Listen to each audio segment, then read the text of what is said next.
Professor permission আমরা আজকে শুরু করতে পারি with your permission sir.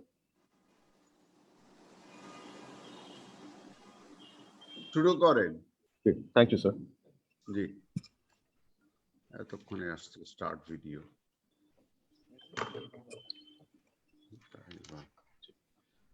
Bismillahirrahmanirrahim. Honorable Chief Guest, Mr. Mustafa Jabbar, Honorable Minister of Posts, Telecommunications and Information Technology, Government of Bangladesh. Guest of Honor, Ms. Parag, Additional Secretary, Minister of Industries, Government of Bangladesh. Today's keynote speaker, Mr. Sajid Amit, Associate Professor, ULAB. Distinguished panel discussants, distinguished guests and participants, my colleagues from DCCI, friends from media, ladies and gentlemen, Assalamu alaikum and a very good morning to everyone. It is a pleasure and honor to welcome you all to the webinar titled 4IR, the Week of COVID-19, Bangladesh Perspective, organized by Dhaka Chamber of Commerce and Industry.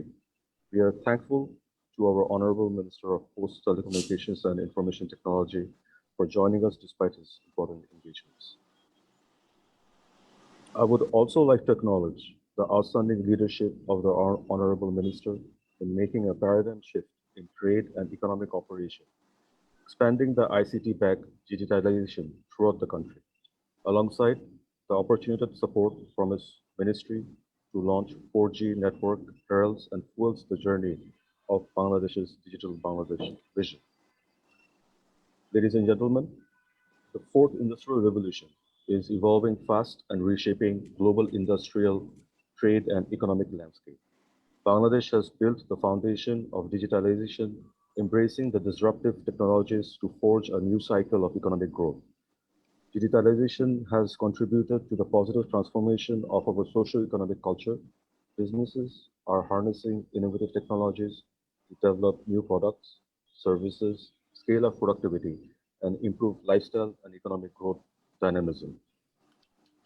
During the COVID-19 crisis, digital technological advancements in Bangladesh has to some extent eased our business and economic operation, facilitating people working from home, establishing digitally enabled supply chain, e-commerce, virtual shopping, e-learning, e-healthcare, virtual working platforms, and virtual business meeting. Low-cost labor is an important competitive strength of the industries in Bangladesh, which encourages investment in our conventional industrial system for inexpensive sourcing. The US, China, Japan, South Korea, and other developed countries are transforming their manufacturing process through automation to offset increasing labor costs. Competitive advantage for low cost in Bangladesh may not sustain for a long run, as competing countries use advanced technologies to keep the cost of production, marketing to a minimum with optimum quality. Ladies and gentlemen, through digitalization though digitalization founded the base of disruptive 4IR technologies, Bangladesh still lags behind in adopting 4IR technologies in the industrial ecosystem. The adoption of 4IR technology will accelerate our growth momentum. On the other hand, the emergence of 4IR may squeeze the low-skilled and repetitive work opportunities for our 63.5 million current workforce and all upcoming labor force. Due to pandemic, people have already lost jobs in formal and informal sectors in Bangladesh. Retention of existing jobs and creation of 2 million new jobs annually will be challenging tasks for Bangladesh during this critical and transitional time.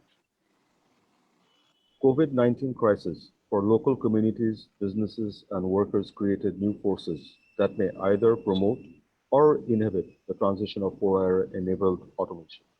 From artificial intelligence for medical diagnostics to mobile technology for data collection and contact tracing, 4IR technologies offer efficient ways to cope with the scope and impact of COVID-19. But these technologies are not evenly distributed around the world. So post-COVID-19 situation demands industrial automation backed by 4IR and emerging technologies, reducing human intervention to cope with the new normal context. Many skills and jobs will be obsolete soon. McKinsey Global Institute predicted around 800 million jobs could be lost worldwide due to automation. According to A2I, around 40% of all employment of mainstream sectors of Bangladesh, which includes RMG, textile, agro-food, furniture, hospitality, and leather, have the risk of disappearing. Uh, have have the risk of disappearance. Ladies and gentlemen, World Economic Forum projected around 3.7 trillion worth of economic benefits will be contributed to the global economy by 2025, along with unprecedented ICT sector growth, offering new products and services by optimizing resource consumption.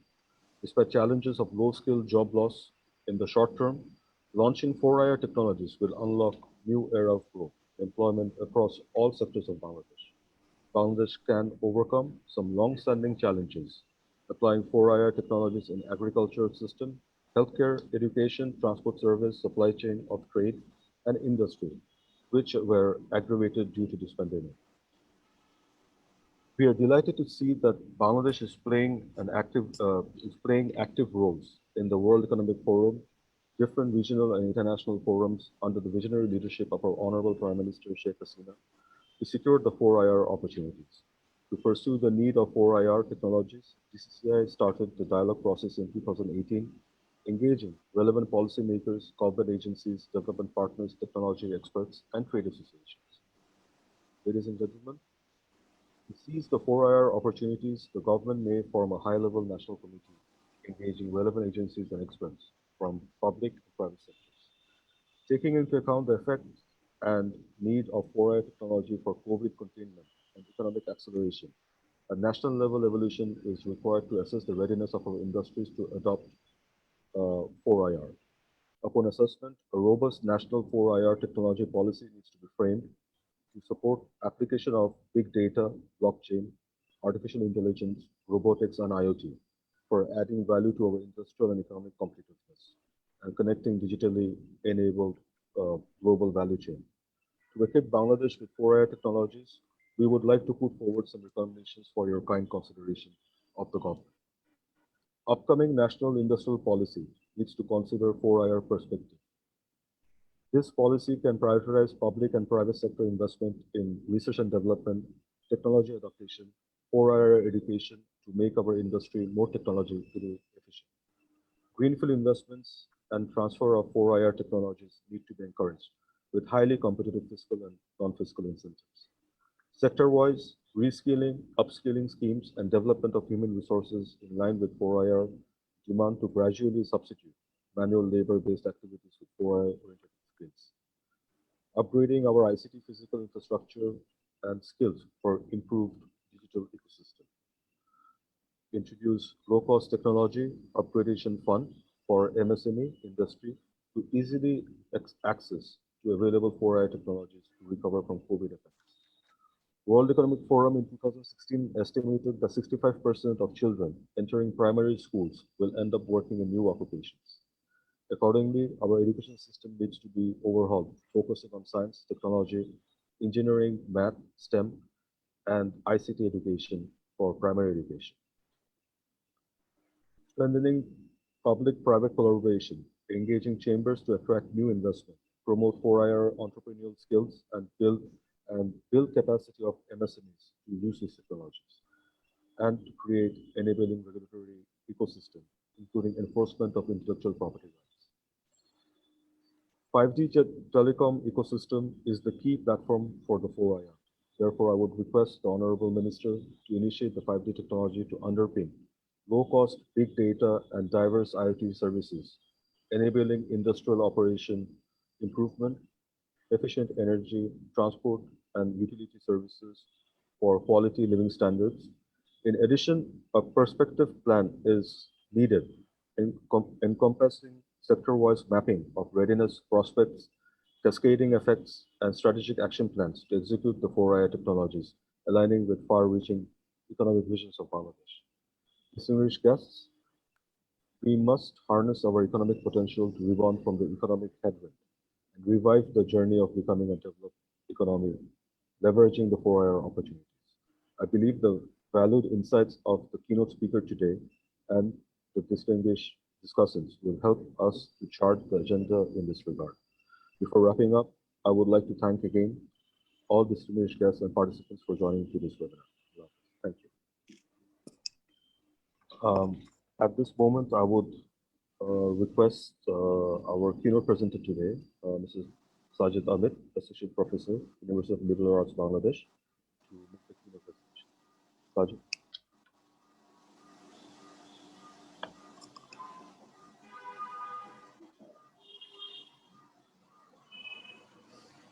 Thank you, Shams. Can you hear me? Yeah. Okay. Just give me 1 minute to start sharing my screen.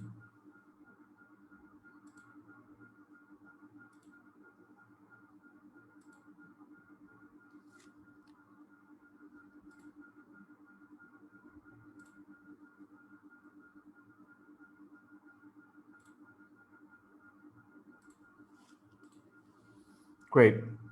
So first of all, thank you for this wonderful opportunity. I'm of course very grateful to you, the Dhaka Chamber of Commerce, for this opportunity to address this very august gathering. This gathering has the Honorable Minister himself, and I'm sorry, just 1 sec. There's something wrong with my internet. Just give me 1 second. Yeah. Okay, great. So thank you. First of all, thanks to Mr. Mustafa Jabbar, Honorable Minister, Ministry of Posts, Telecommunications and Information and Technology, Government of Bangladesh.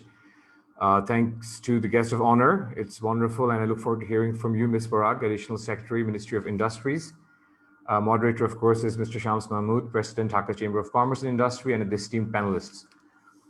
So this presentation aims to very succinctly or briefly describe what our challenges are and what the opportunities are going forward for as a consequence of 4IR.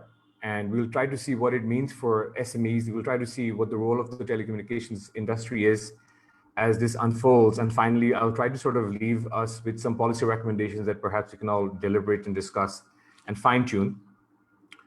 I won't get into details of what the fourth industrial revolution is, because I think this august gathering is very well versed with what 4IR is, but of course it refers to this era that we're currently living in.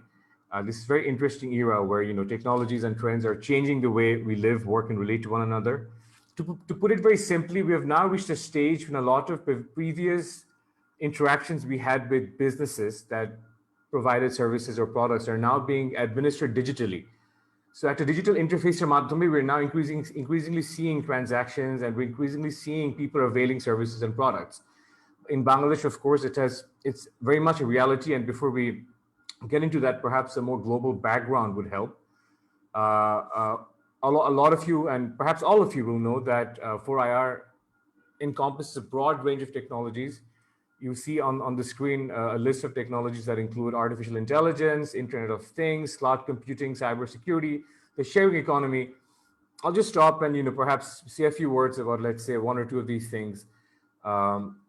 The sharing economy is, of course, a large part of the sort of digital ecosystem that is now perhaps a big part of our lives.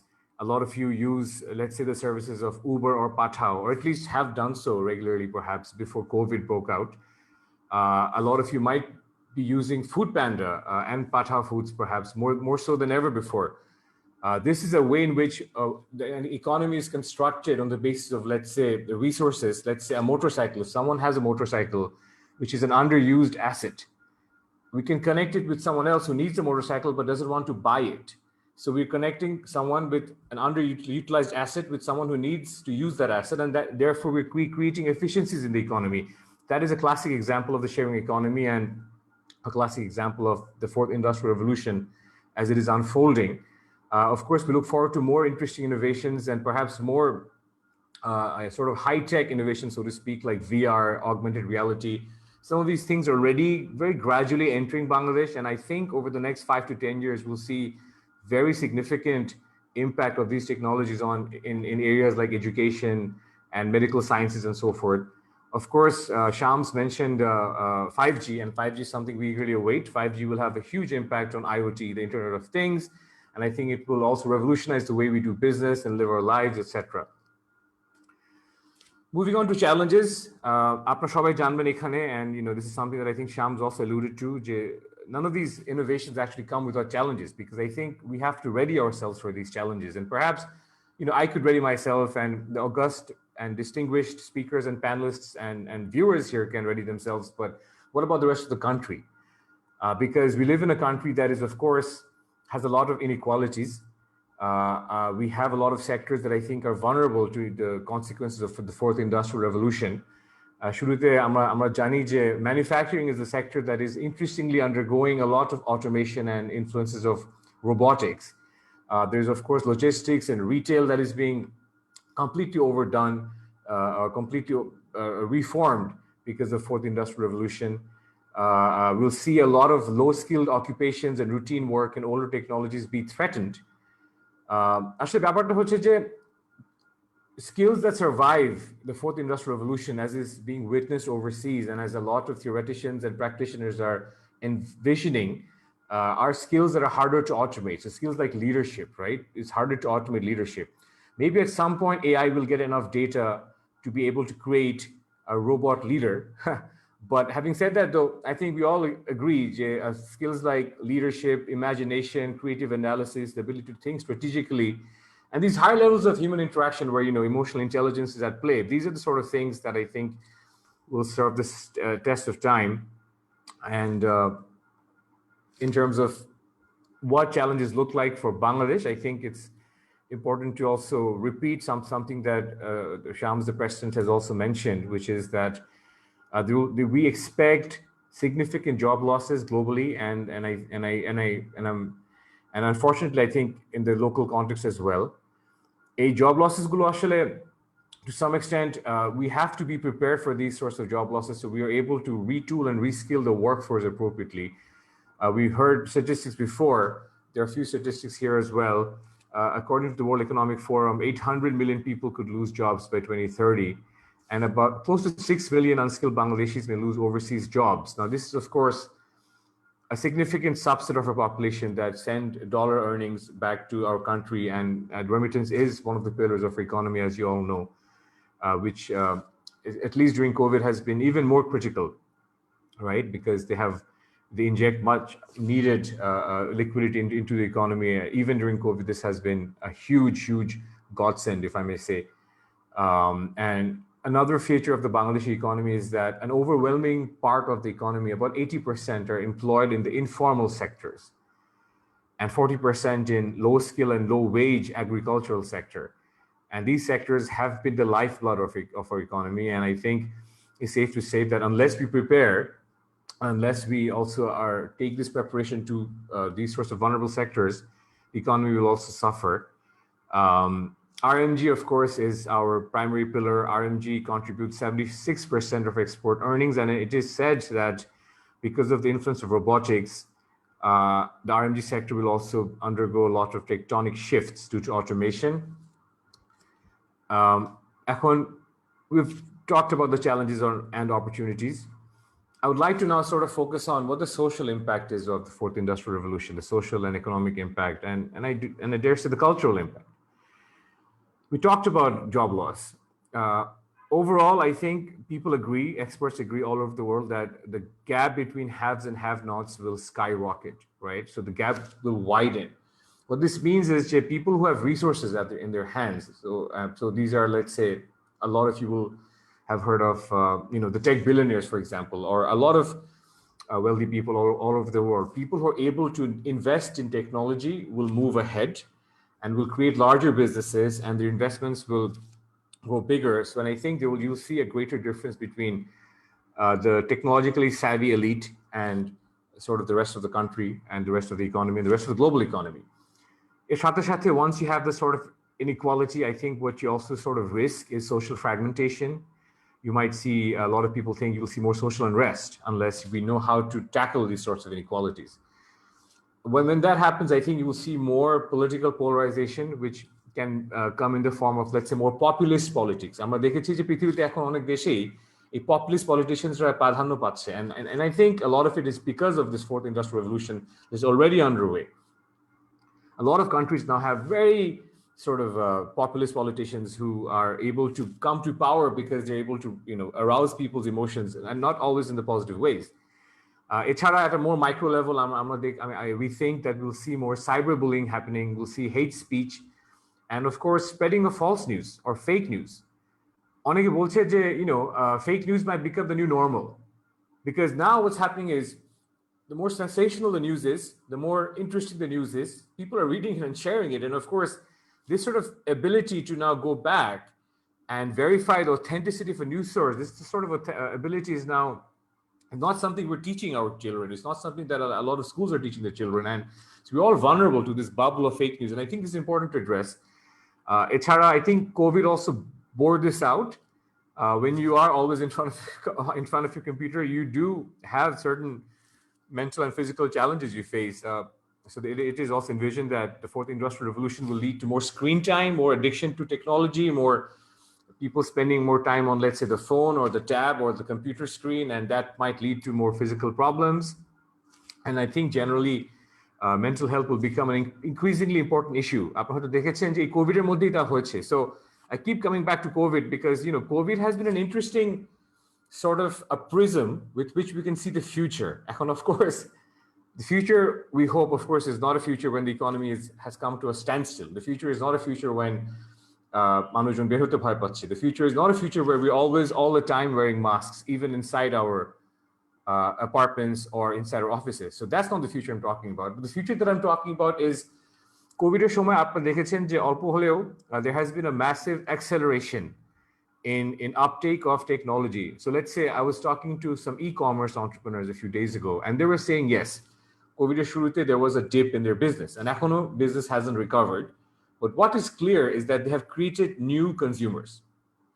More people have become e-commerce consumers, and more people have become users of, let's say, Food Panda or Pathao Foods. More people are becoming users of a lot of different technologies. More people have bought smartphones. So these are interesting times, and I think COVID has, to some extent, যেটাকে আমি বলবো হচ্ছে যে হিস্ট্রিকে এগিয়ে নিয়ে গিয়েছে বা ফিউচারকে এগিয়ে নিয়ে গিয়েছে. So and I think that's important to keep in mind. So while we sort of look into the future, I think in terms of SMEs, the small and medium enterprises of our country play a huge role in creating employment, in keeping the economic flow going, and it is a very large segment of our economy. And I think it's safe to say that the smaller part of SMEs, the S of SMEs, will have more challenges than the M. And we think that all over the world, many will face extinction, or basically try to sort of leverage from 4IR and perhaps become bigger and better. Extinction কেন হবে? A lot of SMEs might be unable to adapt or to technological advancement and grasp what the demand is and where the technological winds are flowing. However, there will be opportunities as well. ধরেন একটা ছোট SME একটা গ্রামে, and let's say they do handicrafts and they do it well and they're scaling. I think if there is internet availability, and over time, I think what they'll find is that they can connect to more distant markets, more remote markets. Perhaps তারা তখন শহরে বিক্রি করতে পারবে. And I think for larger, slightly more sophisticated SMEs, they will be able to gain larger and larger markets. They'll be able to gain a regional market, a more international market, and so forth. Of course, blockchain is something that I think everyone is very interested in. Blockchain will have massive consequences in terms of the payments industry, logistics industry, and frankly, all over. Blockchain can impact education as well. Blockchain can impact a variety of industries. Overall, I think, what cannot be avoided, since the Honorable Minister is in front of us, and we're very grateful that he's given us his time, I think telecommunications is a key player. আমাদের যে এই fourth industrial revolution হচ্ছে, এটাকে যদি আমরা যদি এই ইনোভেশনগুলোকে প্রত্যেকটাকে একটা জাহাজ বা নৌকা হিসেবে চিন্তা করি, টেলিকমিউনিকেশন হচ্ছে যে একটা সাগর, এই সাগরের উপরে এই নৌকাগুলো চলছে. It's sort of the river on which the fourth industrial revolution will flow. It creates infrastructure for the digital revolution in terms of access, interconnectivity, and applications. আমরা দেখবো যখন 5G আসবে যে telcos will be at the center of revolution, and all these telcos, retail centers, আপনারা যদি কখনো ফিউচারে বাংলালিংক বা গ্রামীণ বা রবির সার্ভিস সেলস সেন্টার যাবেন, আপনারা দেখবেন যে you see a lot of IoT devices at play, and IoT will be driving a lot of this, at least insofar as the 5G is concerned. There'll be more than IoT, of course. There'll be more digitization of value chains. There'll be more digitization of customer interfaces. But there's no getting around the fact that telecommunication will be the key facilitator and the moderator of the fourth industrial revolution. Policy recommendations বলতে হচ্ছে যে আমাদের আসলে এটা Mr. Shams Mehmood বলছিলেন যে it's essential we think about creating a roadmap, right? And we try to assess what the fourth industrial revolution will look like in Bangladesh. আমাদের একটা 5-year strategy থাকা দরকার। And frankly বলতে আমাদের হয়তো একটা 10-year বা 30-year strategy থাকা দরকার, কারণ আমরা দেখেছি যে আমাদের এরকম long-term strategy কাজে দিয়েছে। We've had something we call the Delta Plan, where we had designed a 100-year plan to understand what ecological and business shifts will happen because of environmental change. I happen to be one of the co-authors of the chapter for the 100-year Delta Plan.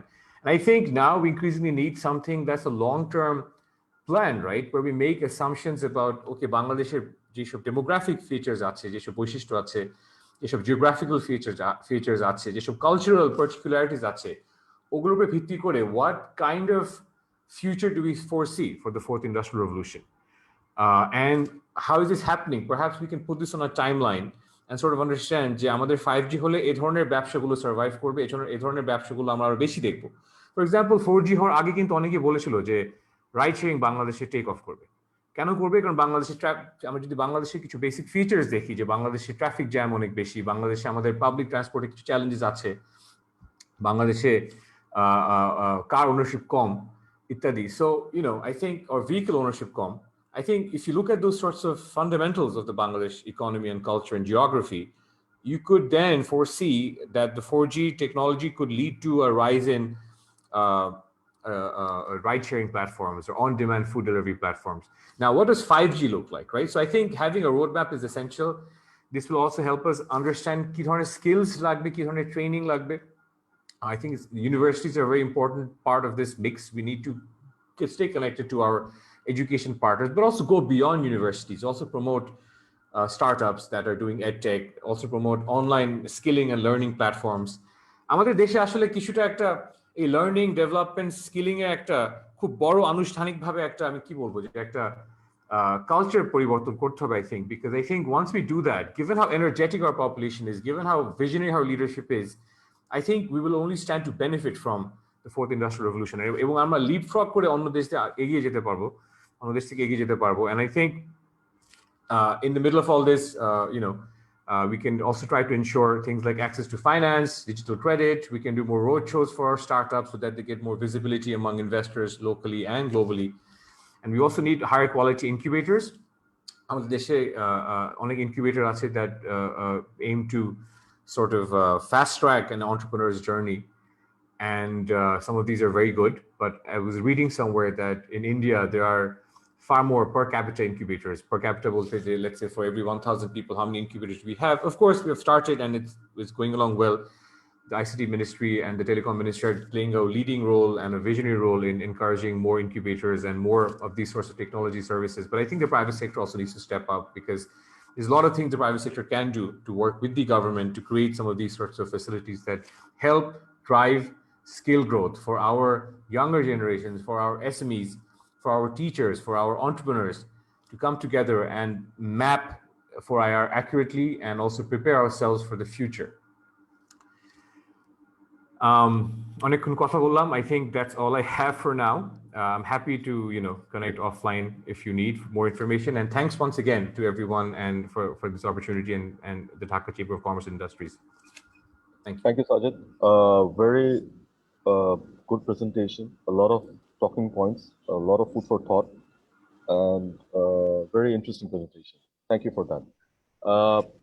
So at this moment, I'd like to move on with the panel discussion. So the first panelist I would like to call upon is Mr. Fahim Ahmed, President and Chief Financial Officer of Pathao Limited. Fahim, you have 5 minutes. So within 5 minutes, we would like to know, like, during this pandemic time, we have seen that Pathao is in the process of expanding their business. So how do you see this, like the situation, and with 4IR coming in and the presentation that Mr. Sajid made, what's your take on what can happen in the future, and especially during this pandemic time? How do you see the business evolving?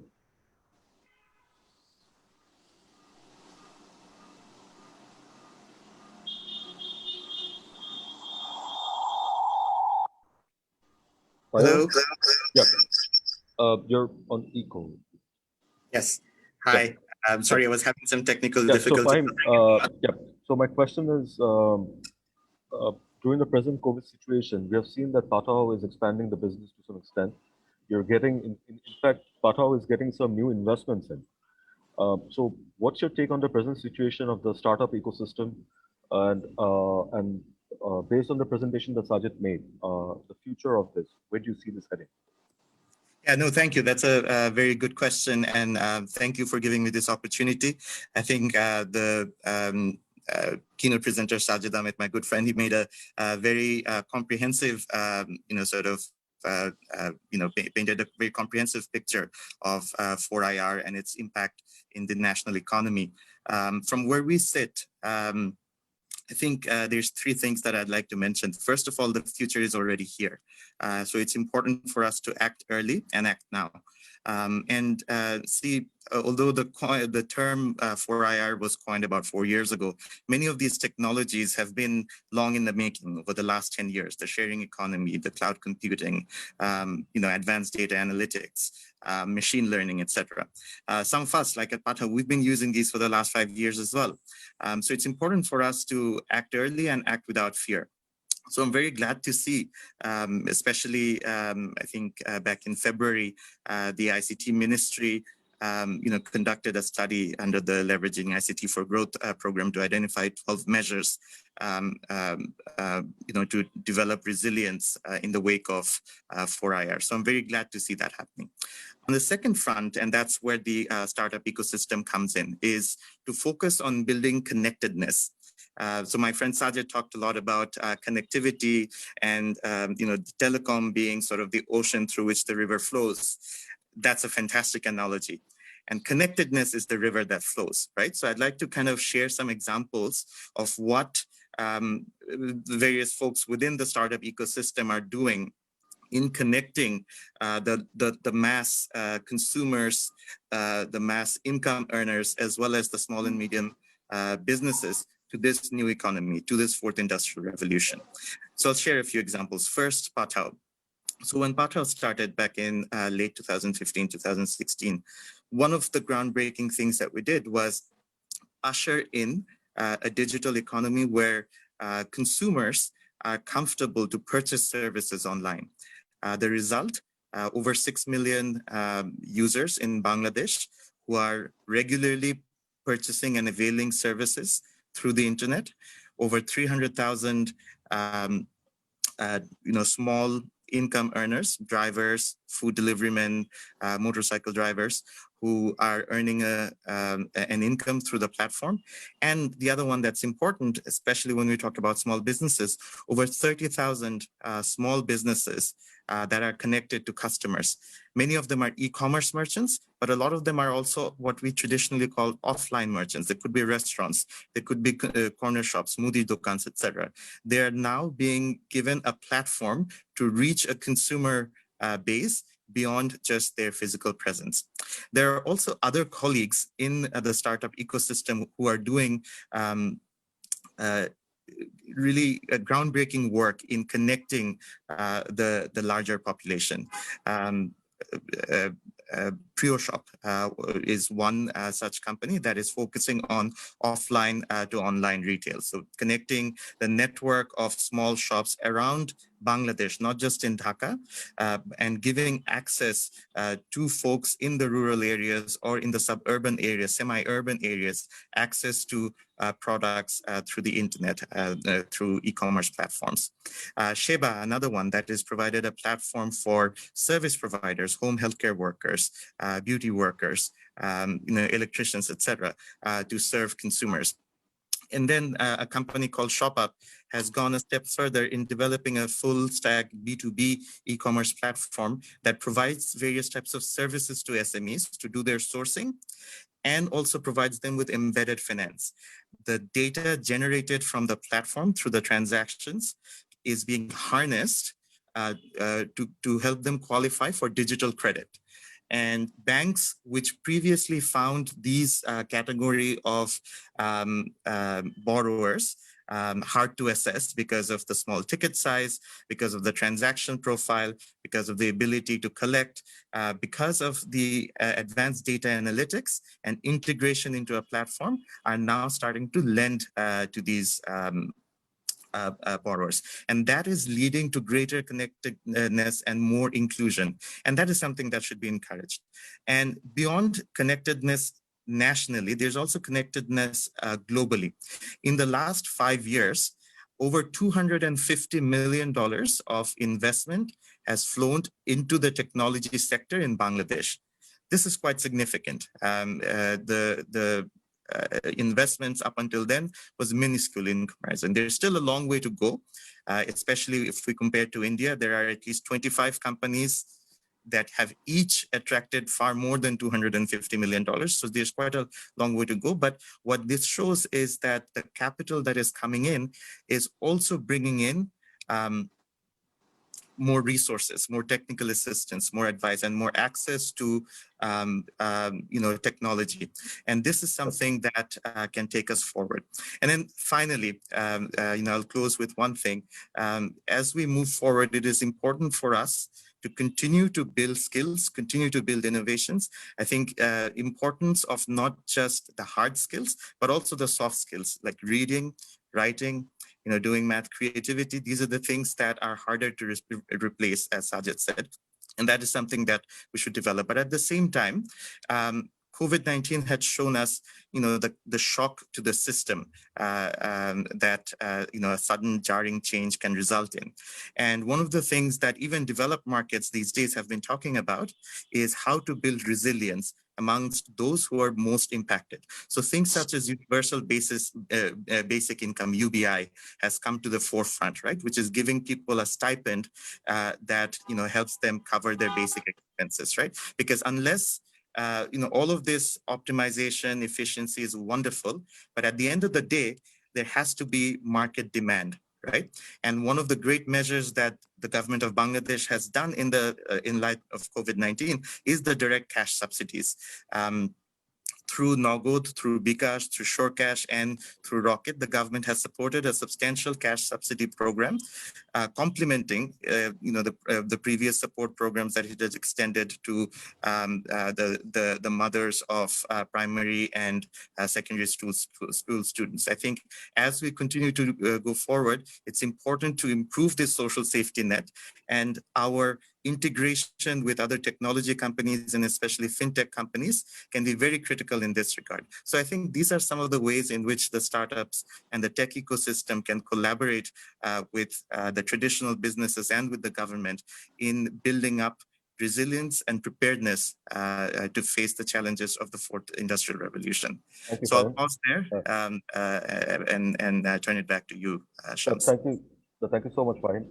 Very optimistic take on the current situation, and that is our Amro chai je we should be optimistic, and we should try to see আমাদের সামনে কি আছে and how to go forward with all the the new opportunities it has created, and come out of the traditional mindset and look for innovative solutions to solve problems.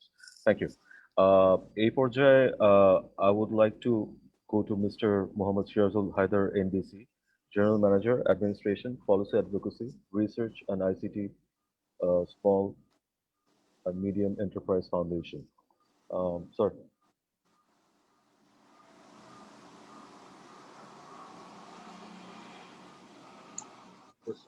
Thank you, Shandra bhai. প্রথমত আপনার SME ফাউন্ডেশনের পক্ষ থেকে আমরা DCCI কে ধন্যবাদ জানাচ্ছি এই ধরনের একটা সময়োপযোগী ওয়েবিনার আয়োজনের জন্য, বিশেষত বোধ কোভিড এবং 4IR এর সাথে রিলেটেড হয়ে আমাদের যে বিশেষত শিল্প খাত, এসএমই খাতের যে এই বিষয়গুলো নিয়ে করার জন্য আমি বলবো যে এটা খুবই timely, this is very much timely এটা আয়োজন। তো বোধ আমরা আমাদের আপনার ইনঅগারাল বক্তব্য এবং কিনোট স্পিকারের যে বক্তব্য দুটাই আমরা শুনেছি, এবং নিঃসন্দেহে আমরা বলবো যে যখন আমাদের দরজায় 4IR চ্যালেঞ্জ করা নাড়ছে বিশেষত এসএমইদের জন্য, এবং সেই সময় পাশাপাশি COVID-19 প্রবল চ্যালেঞ্জ, এটা আমাদের আনডাউটেডলি আমাদের জন্য এটা ডাবল ধাক্কা একসাথে এসে লেগেছে। আর এর মধ্যে যেটা আমরা বলবো যে এসএমই খাত নিঃসন্দেহে আমাদের দুইজনের বক্তব্য থেকে এবং প্যানেল ডিসকাশন ওনার বক্তব্য থেকে আমরা জানতে পেরেছি, অলরেডি এটা বিভিন্ন মাধ্যম থেকেও জানা যাচ্ছে এবং আমরা বাস্তবতাও দেখতে পাচ্ছি যে এসএমই খাত আমাদের প্রবলভাবে এফেক্টেড হয়েছে এবং এটা আমাদের অর্থনীতির জন্য মারাত্মকভাবে আমাদেরকে ক্ষতিগ্রস্ত করছে। তো আমরা এটা জোর দিয়ে আমাদের বলার অপেক্ষা রাখে না যে আমরা এটা বাস্তবতা আমরা দেখতে পাচ্ছি যে আমরা তো আমাদেরকে প্রথমত হচ্ছে যে কিনোট স্পিকার উনার এতে এসএমইদের জন্য যেটা করেছেন যে চ্যালেঞ্জ গুলোর কথা বলেছেন, ইমপ্যাক্ট বলেছেন এবং পলিসি রিকমেন্ডেশন বলেছেন। তো এটা বাস্তবতা ভিত্তিতে আমরা শিল্প মন্ত্রণালয়ের সাথে সম্পর্ক রেখে এসএমই ফাউন্ডেশন অলরেডি আমাদের ম্যান্ডেট হচ্ছে এসএমই উদ্যোক্তাদের যেটা উন্নয়ন। তো আমরা এসএমই উদ্যোক্তাদের উন্নয়নের জন্য আমরা এই পরিস্থিতিতে COVID-19 এবং 4IR দুইটার বিষয়ে আমরা কাজ করতেছি। আমরা এই বছরে এসে আমাদের বিভিন্ন যে অ্যাকশন প্ল্যান আছে সেগুলো আমরা নতুন ভাবে এই দুইটার আঙ্গিকে আমরা আমাদের উদ্যোক্তাদের জন্য যতদূর সম্ভব আমরা চেষ্টা করেছি আমাদের সীমিত সম্পদের মধ্যে উদ্যোক্তাদেরকে আমরা যাতে তারা লাভবান হয় তাদের যাতে হয়। কারণ আমাদের এসএমই উদ্যোক্তারা বিশেষত কোভিড এর প্রেক্ষিতে যেটা আমরা বুঝতে সহজেই দেখি যে আমাদের পোশাক খাত এবং অন্যান্য এতে যেগুলো এরা আপনার বিশেষত আমাদের পয়লা বৈশাখ, ঈদ উল ফিতর, ঈদ উল আজহা এই সময় আমরা মারাত্মকভাবে এরা ক্ষতিগ্রস্ত হয়েছে এবং তাদের উৎপাদিত পণ্য বাজারজাত করতে তারা অধিকাংশ ক্ষেত্রে সমর্থ হয়নি।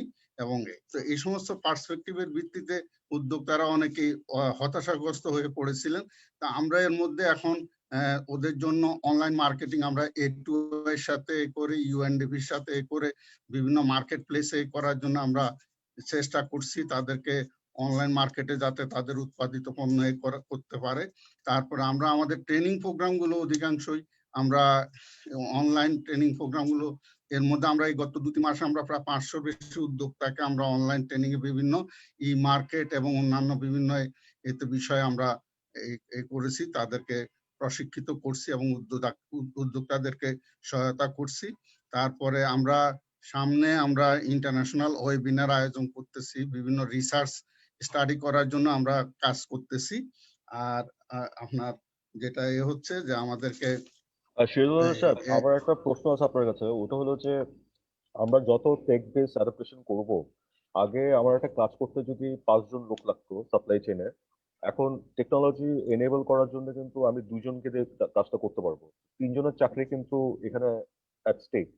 তো এই বিষয়ে আপনারা মানে আমরা টেক অ্যাডাপ্টেশন করছি কোভিড সিচুয়েশনের জন্য, উই আর ইভলভিং, কিন্তু একই সাথে কিন্তু এটা কিন্তু কয়জনের চাকরি হারাচ্ছে অ্যাট দ্য সেম টাইম। হ্যাঁ, তো এই ক্ষেত্রে আপনার এসএমই ফাউন্ডেশন কোনো কিছু কিভাবে দেখছেন, এই জিনিসটা কিভাবে দেখছেন? আমরা এগুলো নিয়ে আমাদের নতুন ভাবে বিভিন্ন আমরা স্টাডি শুরু করছি যে এগুলোতে আমাদের কি ধরনের লাগবে, কি ধরনের অবস্থায় হবে, এগুলো নিয়ে আমরা কাজ করতেছি।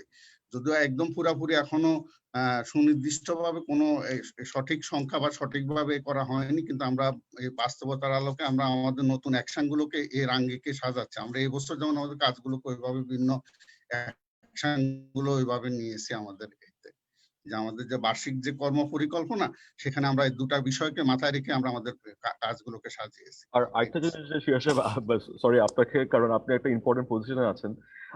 আমরা যেমন এসএমই তে সবসময় দেখছি যে এখন যে সমস্যা যেটা হচ্ছে ওটা হলো যে আপনার ব্যাংকিং ফর্মাল চ্যানেলে ওনারা ট্রানজাকশন গুলো করছে না। তো যখন ব্যাংকের কাছে যাচ্ছে, ব্যাংক বলছে যে আপনারা মানে মানে একটা কিছু দেখাতে লাগবে ট্রানজাকশন। তো আপনারা কি এর উপর উদ্যোগ নিচ্ছেন যে যেমন এখন বিকাশের থ্রু দিয়ে আমরা পেমেন্ট করছি, আমরা এমএফএস এর থ্রু দিয়ে পেমেন্ট করছি, নগদের থ্রু দিয়ে পেমেন্ট করছি, যে কোনো উদ্যোক্তা এসএমই উদ্যোক্তা কোনো ফাইন্যান্সিয়াল ট্রানজাকশন করলে it has to B through নগদ অথবা এমএফএস অথবা বিকাশ, মানে টেকনোলজি অ্যাডাপ্টেশন। তাহলে আমাদের যে একটা সমস্যা আছে যে ডাটাবেস নেই, আমাদের এখনো আজকে পর্যন্ত বাংলাদেশে এসএমই ডাটাবেস নেই। তো আমরা যখন পলিসি করি এটা আমাদের জন্য বড় একটা বাধা হয়ে আসে। তো এই ব্যাপারগুলোতে আপনারা কি চিন্তা করছেন? যে এই ডেটাবেস গুলো করার জন্য আমরা অলরেডি এই বছরের কর্মপরিকল্পনা আমরা আমাদের এটা অ্যাকশন রেখেছি যে আমরা বিভিন্ন বিষয়ে কাজ করব ডেটাবেস তৈরি করার জন্য। আর যেটা বলছেন ব্যাংকিং চ্যানেলে যে করার জন্য অলরেডি আমরা সবাইকে আমাদের উদ্যোক্তাদেরকে আমাদের যে বিভিন্ন ট্রেনিং করা হচ্ছে, সেখানে আমরা আমাদের যে ইন্টারনেট বেস যে অনলাইন বিভিন্ন এগুলো সম্পর্কে আমরা তাদেরকে সেভাবে আমরা তাদেরকে এখন ট্রেনিং করতেছি, ইনক্লুড করতেছি এবং তাদেরকে সেভাবেই ট্রেনিং দেওয়া হচ্ছে। এখন ট্রেনিং গুলো দেওয়াই হচ্ছে বিভিন্ন বেসিস এবং অন্যান্য যারা বর্তমানে আইটি জগতে যারাই তাদের মাধ্যমে আমরা ট্রেনিং গুলো দিচ্ছি। আমাদের নিজস্ব ওইভাবে তো আর এই না, আমরা ওনাদেরকে দিয়েই ট্রেনিং গুলো দেওয়াচ্ছি। যার কারণে ওইভাবে ইকুইপ করার জন্য আমরা সেভাবে অ্যাডাপ্ট করার জন্য আমরা চেষ্টা করতেছি যাতে সেভাবে করা যায়, যাতে বর্তমান পার্সপেক্টিভ গুলো আমরা মাথায় রেখে আমরা সেভাবে কাজ করতেছি। আপনাকে ধন্যবাদ। ধন্যবাদ আপনাকে হাতের সাথে ফর কানেক্টিং উইথ আস। আর এই পর্যায়ে আমি অনুরোধ করব mister Mohammad Rashedur Rahman, executive director, innovation, creativity and entrepreneurship, ICE centre, associate professor, department of organisation strategy and leadership, OSL, university of Dhaka. Rashid Rahman Chad, uh, uh, we would like to hear your reflections on the keynote presentation today. আর একই সাথে we know যে 4IR এর সাথে আমাদের যে university, they will play a big role. And Dhaka University, like University of Dhaka being the premier institution in Bangladesh, মানে আপনারা কি করছেন? মানে how are you linking business with technology and academicians? A link bridge টা কেমনে বানাচ্ছেন আপনারা? We would like to hear that. And your thoughts on today's presentation, please. You have 5 minutes. Thank you, Shams bhai. So, Honorable Minister, our proud alumni, and our all the dignitary guests here. So, thank you very much, and thank you Dhaka Chamber of Commerce as well, so for giving me this opportunity.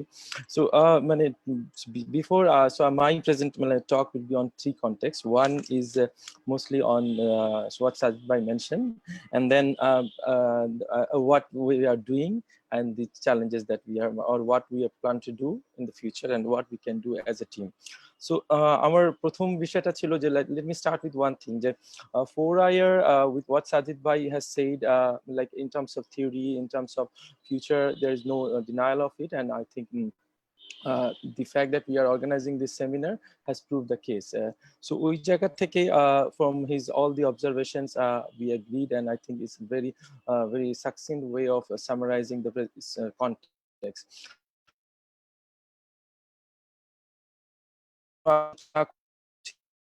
আমরা কি করছি এবং সেটার বিষয়ে আমরা কি করতে পারি সেটা যাচ্ছি। তার আগে আমি একটা ছোট্ট বিষয় করতে চাচ্ছি যে আমাদের বাংলাদেশে এবং মোটামুটি বাংলাদেশে আমার ছোট্ট একটা অবজারভেশন যে হোপ ভার্সেস ফিয়ার। সো 4IRটাকে আমরা মানে ফিয়ার না চিন্তা করে মানে পজিটিভলি যদি দেখি, একটা বড় অ্যাঙ্গেল থেকে স্টুডেন্ট বা অন্যান্য জায়গা থেকে 4IRকে অনেক বেশি লাইক ভয় ভাবে দেখানো হচ্ছে। সো অ্যাজ ফাহিম ভাই ওয়াজ মেনশনিং অ্যাবাউট রেজিলিয়েন্ট, এবং আমাদের অনারেবল মিনিস্টার স্যার আমাদের এখানে ঢাকা ইউনিভার্সিটি একবার এসেছিলেন, যেখানে I had the opportunity to host him. So where he was mentioning about his like the 1971s and the entire story of মানে lunch হয়ে টাইম চলে যাচ্ছিল, but believe me the class was full like more than 200, and then পরে রিফ্লেকশনটা sir আপনাকে আর জানানো হয় নাই, তো আজকে সুযোগে ভাবলাম, but everyone was saying that sir what a wonderful history that we have. So that actually shows that we have resiliency, and ওই হোপটাকে নিয়ে যদি we generate the momentum, the challenges that we are coming, so ওই জায়গায় মনে হয় we are going in a good direction, what we can do.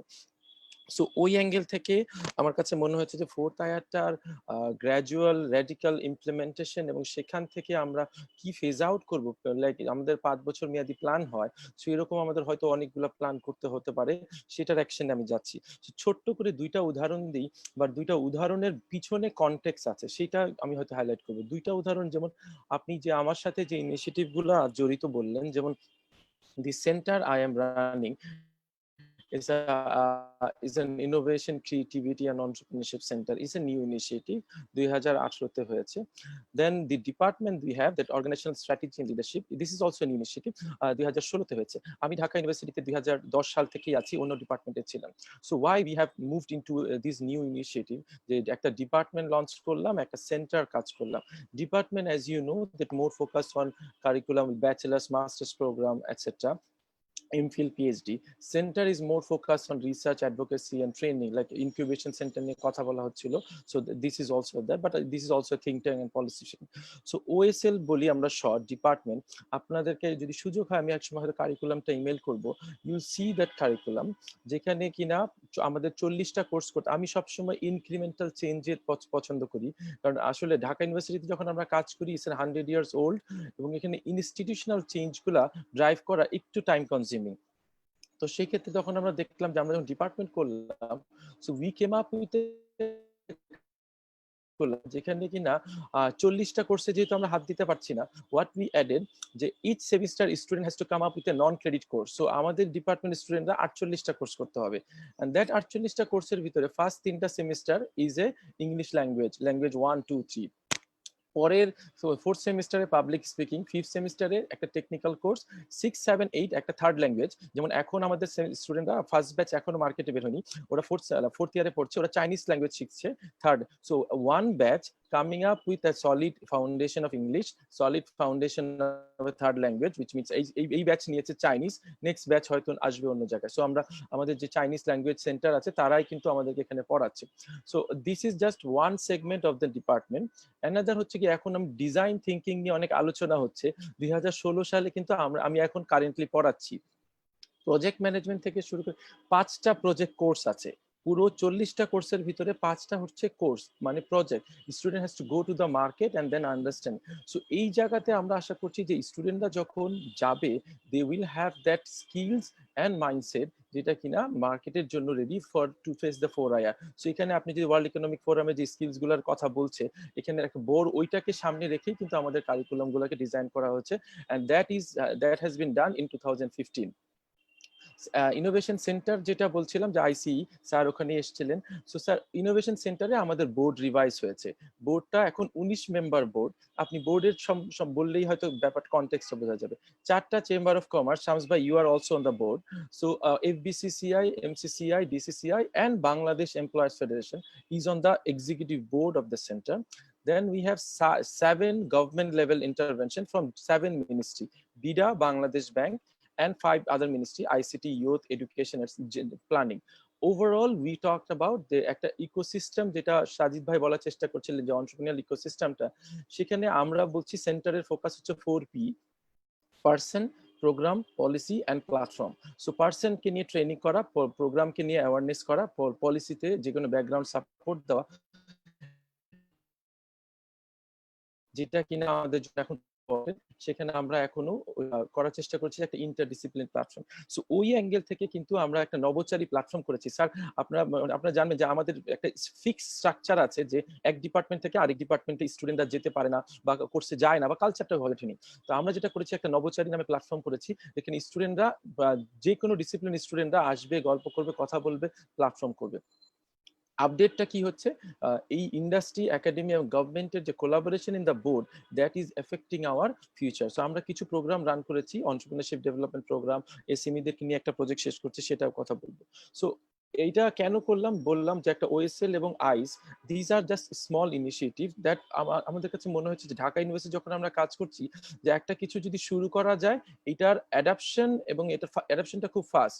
So দেখা যাচ্ছে অন্য 145টা ইউনিভার্সিটি যখন দেখবে ইট হ্যাজ এ ডিমান্ড এবং ইট হ্যাজ এন ইম্পর্টেন্ট, খুব তাড়াতাড়ি সহজে এটা নিয়ে নেবে। সো এই অ্যাঙ্গেল থেকে we focused on that. So now with that আমরা কি, এবং এগুলো অনেক ডিপার্টমেন্টে হয়েছে। আপনি আরেকটা জিনিস জানবেন, যে আমাদের রিসেন্টলি একটা SDG সেলও করা হয়েছে ঢাকা ইউনিভার্সিটিতে, প্রভিসি অ্যাডমিনের নেতৃত্বে। সো এই SDG সেলের পুরো উদ্দেশ্যই হচ্ছে যে 84টা ডিপার্টমেন্ট, 13টা ইনস্টিটিউটের কারিকুলাম গুলাকে কিভাবে ইন্ডাস্ট্রির সাথে অ্যালাইন করে আপডেট করা যায়। It's a formal pro-VC admin নেতৃত্বে একটা হাই 8 মেম্বার কমিটি আছে। ফরচুনেটলি আমি ওটার পার্ট হিসেবে আছি এবং আমাকে দায়িত্ব দেওয়া হয়েছে একটা পলিসি পেপার করার, যে how university can lead on SDG implementation. So এই যে জায়গাগুলো বললাম, তো এখন now what we can do. So like one is mindset, যেখানে আমাদের সিরাজ ভাই বলছিলেন যে they are going for the online education. আমি এন্টারপ্রেনারশিপ ডেভেলপমেন্টে অনলাইন করাতে যে দেখলাম যে ইটস রিয়েলি চ্যালেঞ্জিং। সো আমার মনে হয় যে এখন আমাদের সবার আগে যেটা মাইন্ডসেটটা, যে মাইন্ডসেটের ভিতরে 4IR নিয়ে যেমন আমার পজিটিভ জিনিস আছে, নেগেটিভ জিনিস আছে, let's spread that positivity. And ওই জায়গায় অলরেডি ফিয়ার কাজ করছে, but at the same time we understand the challenges. ফিয়ারটা মাস লেভেলে জানানোর দরকার নেই, পলিসি লেভেলে থাকলো। প্ল্যানটা কি করতে পারি, যে আমরা যে আমার কাছে এখনো মনে হচ্ছে প্ল্যানিং লেভেলে still we incorporate many, but voice design thinking আমরা যেটা একটা কথা বলছি যে হিউম্যান সেন্ট্রিক ডিজাইন, যে বেনিফিশিয়ারির ভয়েসটা পলিসিতে না আসা পর্যন্ত, এখানে পরাগ ম্যাডাম আছেন যে মানে অন ইন্ডাস্ট্রি, সো মানে বেনিফিশিয়ারির ভয়েসটা পলিসিতে কতটুকু আসছে, এটা যদি আমরা না ইনকর্পোরেট করতে পারি তাহলে দেখা যাবে ইমপ্লিমেন্টেশনের সমস্যা। লাস্ট পয়েন্ট যেটা আমরা বলবো যে এক্সিকিউশনে, যে এক্সিকিউশন স্ট্র্যাটেজিতে গ্লোবাল মডেলটার অ্যাডাপশনটা আমাদের যেমন লাগবে, বাট আমাদের ওন মডেল অফ কনটেক্সট, যে এটাও আসলে একটা স্টোরিজ আছে। আমরা ইউএনডিপির সাথে ছোট্ট একটা গত 10 দিন আগে সাইন করেছি প্রজেক্ট, যেখানে সিএসএমই দেরকে নিয়ে আমরা কাজ করতে চাচ্ছি। ওখানে আমরা কয়েকটা ফোন দিয়েছি যে ক্লায়েন্টদেরকে, হোয়াট ইজ ইউর ভিউ। তো ওনারা কি আদৌ জানে কিনা বাংলাদেশ সরকার থেকে যে একটা ইনসেন্টিভ দিয়েছে, লোন দিয়েছে? Majority of them mention that we don't know. মানে কারণ এই যে এই ইনকর্পোরেশনটা সামহাউ কমিউনিকেটেড হয়নি। তারপরে আপনার আসছে যে একটা বড় কথা আসতেছে যে এই লোনের ভায়াবিলিটি, সাস্টেনেবল ফিজিবিলিটি, ওই অ্যাঙ্গেলে আমি আর না গেলাম। সো ওভারঅল আমার কাছে মনে হচ্ছে আমরা গ্লোবাল মডেলটা নিয়ে যখন কথা বলবো, 4IR বা টেকনোলজি বা অটোমেশন, আমরা আমাদের কনটেক্সটটা যাতে একটু ইনকর্পোরেট রাখি। লাস্ট যে জি আমি আরেকটু, সো আমাদের এখানে করণীয় কি, যেটা আমরা করছি, যে আমার মনে হয় যেহেতু এটা রেকর্ড হচ্ছে, আশা করছি যে কিছু পয়েন্টসও নেবেন আপনারা, যে মানে অ্যাওয়ারনেস লেভেলটা একটু বাড়াতে হবে, how we can do it. Seminar is one of them, but এর আগে আরো কিছু করা, অন্য বিয়ন্ড জাস্ট অ্যাওয়ারনেস লেভেল কিছু করা যাচ্ছে কিনা। মেন্টরশিপ এন্ড ট্রেনিংটা আরেকটু মানে যেমন সাজিদ ভাই বলছিলেন যে ইনকিউবেশন সেন্টারগুলোর রোল কি হতে পারে। ইউনিভার্সিটি গুলাকে সিরিয়াসলি কারিকুলাম ডিজাইনে ইন্ডাস্ট্রির সাথে একসাথে কাজ করতে হবে। শুধু আমরা বসে কারিকুলাম করব, এটা আসলে আর হবে না। এটাতে ইন্ডাস্ট্রিকে সরাসরি আসতে হবে। আমাদের ওএসএল ডিপার্টমেন্টের কারিকুলাম শুরুই হয়েছে stakeholder consultation with 20 CEOs। So 20 জন সিইও এসেই কারিকুলামটার সাথে কথা বলে আমরা ডিজাইন করেছি। Momen sir was there in December 2016. So আমাদের ইনডেপথ স্টাডি দরকার, এবং ফাইনালি আমাদের কিছু পলিসি ফর্মুলেশনের দরকার। So I will stop here and thank you very much. Thank you so much. Thank you so much, Rashid Rahman sir. It's very encouraging to see that Dhaka University is, as always, leading the way, showing us the way. You're thinking ahead of time. সামনের দিনগুলোতে কি লাগবে, যেমন you're getting students proficient in Chinese, which is, I think, very important in this global age of globalization.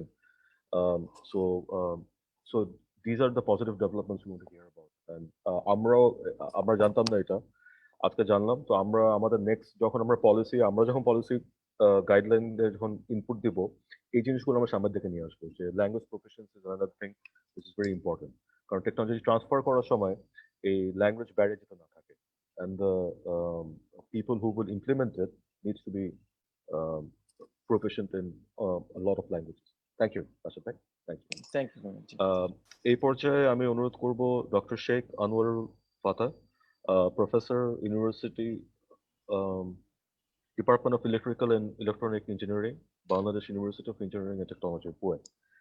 Sir, we know that আপনি অনেক কাজ করছেন 4IR নিয়ে, তো we would like to hear your কি হচ্ছে সামনের দিনগুলোতে, কি আশা করি, and the present landscape in Bangladesh.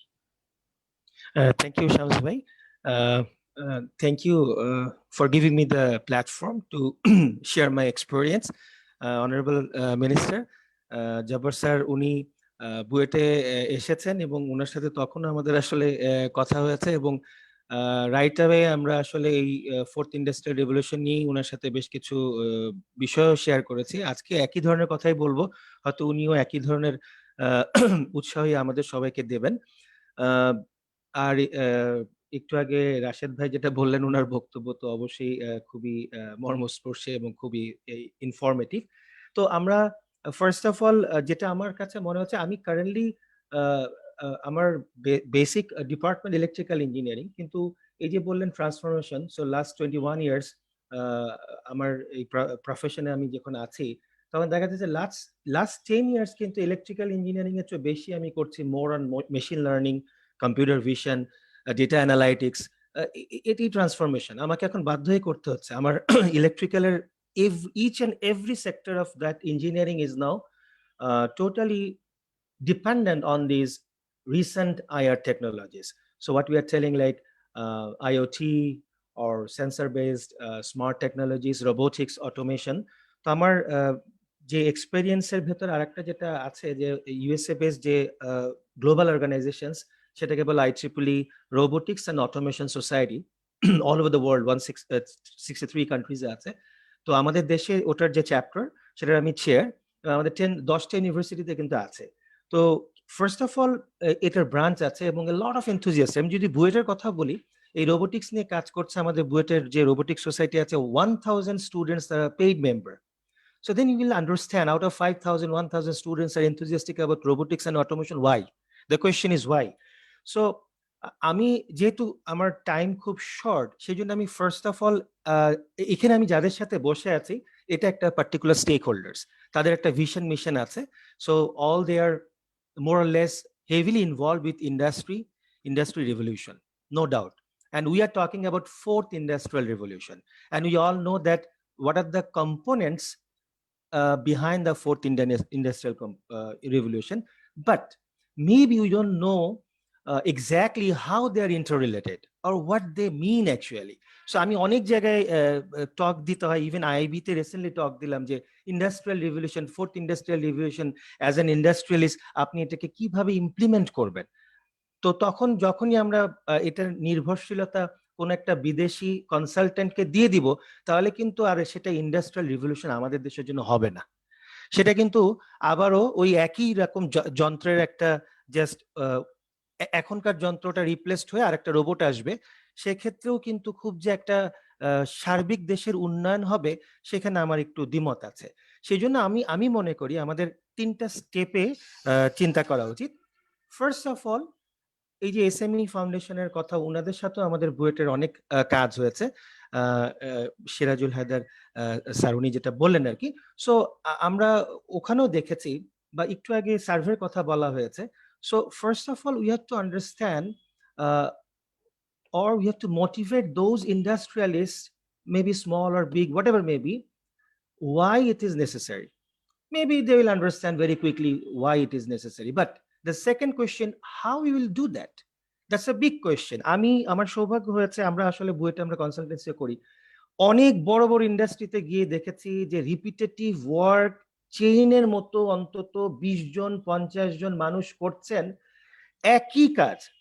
আমি যখন জিজ্ঞেস করেছি যে এই কাজটা তো রিপ্লেস করে দেওয়া যেত মেশিন দিয়ে, ভাই কিভাবে করব বলেন, এটা তো ওরা দেয়নি আমাদেরকে, ওরা দেয়নি, ব্যাস দ্যাটস ইট। সো ওরা কারা?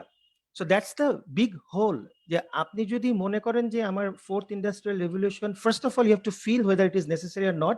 বাট এই ফিলিংসটাও কিন্তু আপনাকে সহজে আসবে না। কাউকে গিয়ে যদি দেখিয়ে দেওয়া যায়, খুব ইজিলি ক্যালকুলেট করে দেওয়া যায়, যে কথা আমাকে প্রায় শুনতে হয় আমার টকে, যে রোবটস আসলে তো আপনার উৎপাদন কমে যাবে। আমি যদি বলি আমার 5টা ভাই আছে, আমরা 5 ভাই মিলে ইন্ডাস্ট্রি চালাই, তাহলে আমার যদি আমরা সবাই এখন রোবোটিক্সে করে যাই, তাহলে কি আমার 2টা ভাইকে আমি বাদ দিয়ে দিব? না, আমার ওই 5 ভাই থাকবে, বরঞ্চ উৎপাদন আমার আরো দ্বিগুণ বেড়ে যাবে। That is the case. আমাকে প্ল্যানটাও তো ওইভাবে করতে হবে, আমার 5 ভাইকে রাখতে হবে, রেখে আমার উৎপাদন ডাবল করতে হবে। That's the advantage. আমরা বলি যে getting more done with less time or less effort, that's the automation, not discarding, not elimination. You include all of them, and there will be a capacity building. There will be a change in mindset, and that is called empowerment. Your employees will be feeling, oh, there is a change. এখন যেমন একটা smartphone use করে একজন স্বল্প আয়ের মানুষ বা স্বল্প শিক্ষিত মানুষ কিন্তু নিজেকে আপনার সাথে কম্পেয়ার করতে পারেন, যারা অধিক আয়ের মানুষ অথবা অধিক শিক্ষিত, কারণ দুজনের কাছে ডিভাইসটা সেম, পারপাসটাও মোর অর লেস সেম। ফলে এটা কিন্তু আরেকটা আলাদা বুস্ট, এটা কিন্তু গ্লোবাল বুস্ট। এটা যখন তারা দুজনই একই মাত্রার জিনিস ইউজ করতে পারবে তখন কিন্তু দুজনেরই একটা মেন্টালিটির বুস্ট আসে। তো সেই জন্য আমি যেটা মনে করি একটা হাব দরকার, যেটা অনেকেই বলছেন সেন্টার অফ এক্সিলেন্স দরকার, যেখানে ফ্রি অফ কস্ট মানুষ যাবে, যে মানুষ বুঝতে পারবে যে আমার ইন্ডাস্ট্রিতে প্লিজ আসেন একবার।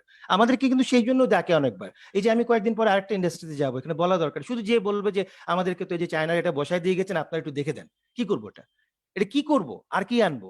সো এই যে মানে আমি যদি বলি তাহলে খুব অল্প ভাষায় বলা যায় যে ইন্ডাস্ট্রিয়াল রিভলিউশনের মূল জিনিস হচ্ছে বিভিন্ন জায়গায় সেন্সার্স বসিয়ে দিতে হবে। ফলে আপনি ঘরে বসে, আমরা সবাই হাসাহাসি করছি ভার্চুয়াল রিয়েলিটি, অগমেন্টেড রিয়েলিটি, এগুলো ফালতু কথা। It's not the case. এখন আপনি জানেন কিনা, আমি যেহেতু ইলেকট্রিক্যাল ইঞ্জিনিয়ার, একটা ছোট উদাহরণ দিই, যে মাটির নিচে যে কেবলগুলো আছে সেগুলো কিভাবে কি হবে, সেগুলো কিন্তু এখন ভার্চুয়াল অগমেন্টেড রিয়েলিটিতে ওগুলো, মানে ওইগুলো যদি চোখে পড়া থাকে তাহলে আপনি ফিল করতে পারেন কোন দিক দিয়ে কি যাচ্ছে, আপনি হাত দিয়ে ঘুরাবেন ওটা ওখানে যাবে। তো এটা তো আমি আমি আমি ছাত্রাবস্থায় তো চিন্তাই করিনি, ইভেন আমি 10 বছর আগে ওগুলো চিন্তা করিনি। এখন যখন বাইরে যাচ্ছি, ওরা কাজ করছে, তখন দেখছি। তো এগুলো আবার দাম বেশি না কিন্তু। ফলে আপনি এখানে বসে থেকে I can give you assurance, minimum আপনি সেন্সর গুলো যদি লাগানো থাকে, এত লো কস্ট সেন্সর, যে আপনি বুঝতে পারবেন যে আপনার চেইনে অ্যাজ ইফ আপনি হেঁটে হেঁটে যাচ্ছেন, কোন জায়গায় উৎপাদন হচ্ছে না, কম হচ্ছে, বেশি হচ্ছে, সাপ্লাই চেইনটা ঠিক মতো হলো কিনা, সিম্পল কিছু সেন্সরস লাগিয়ে দেওয়া লাগবে।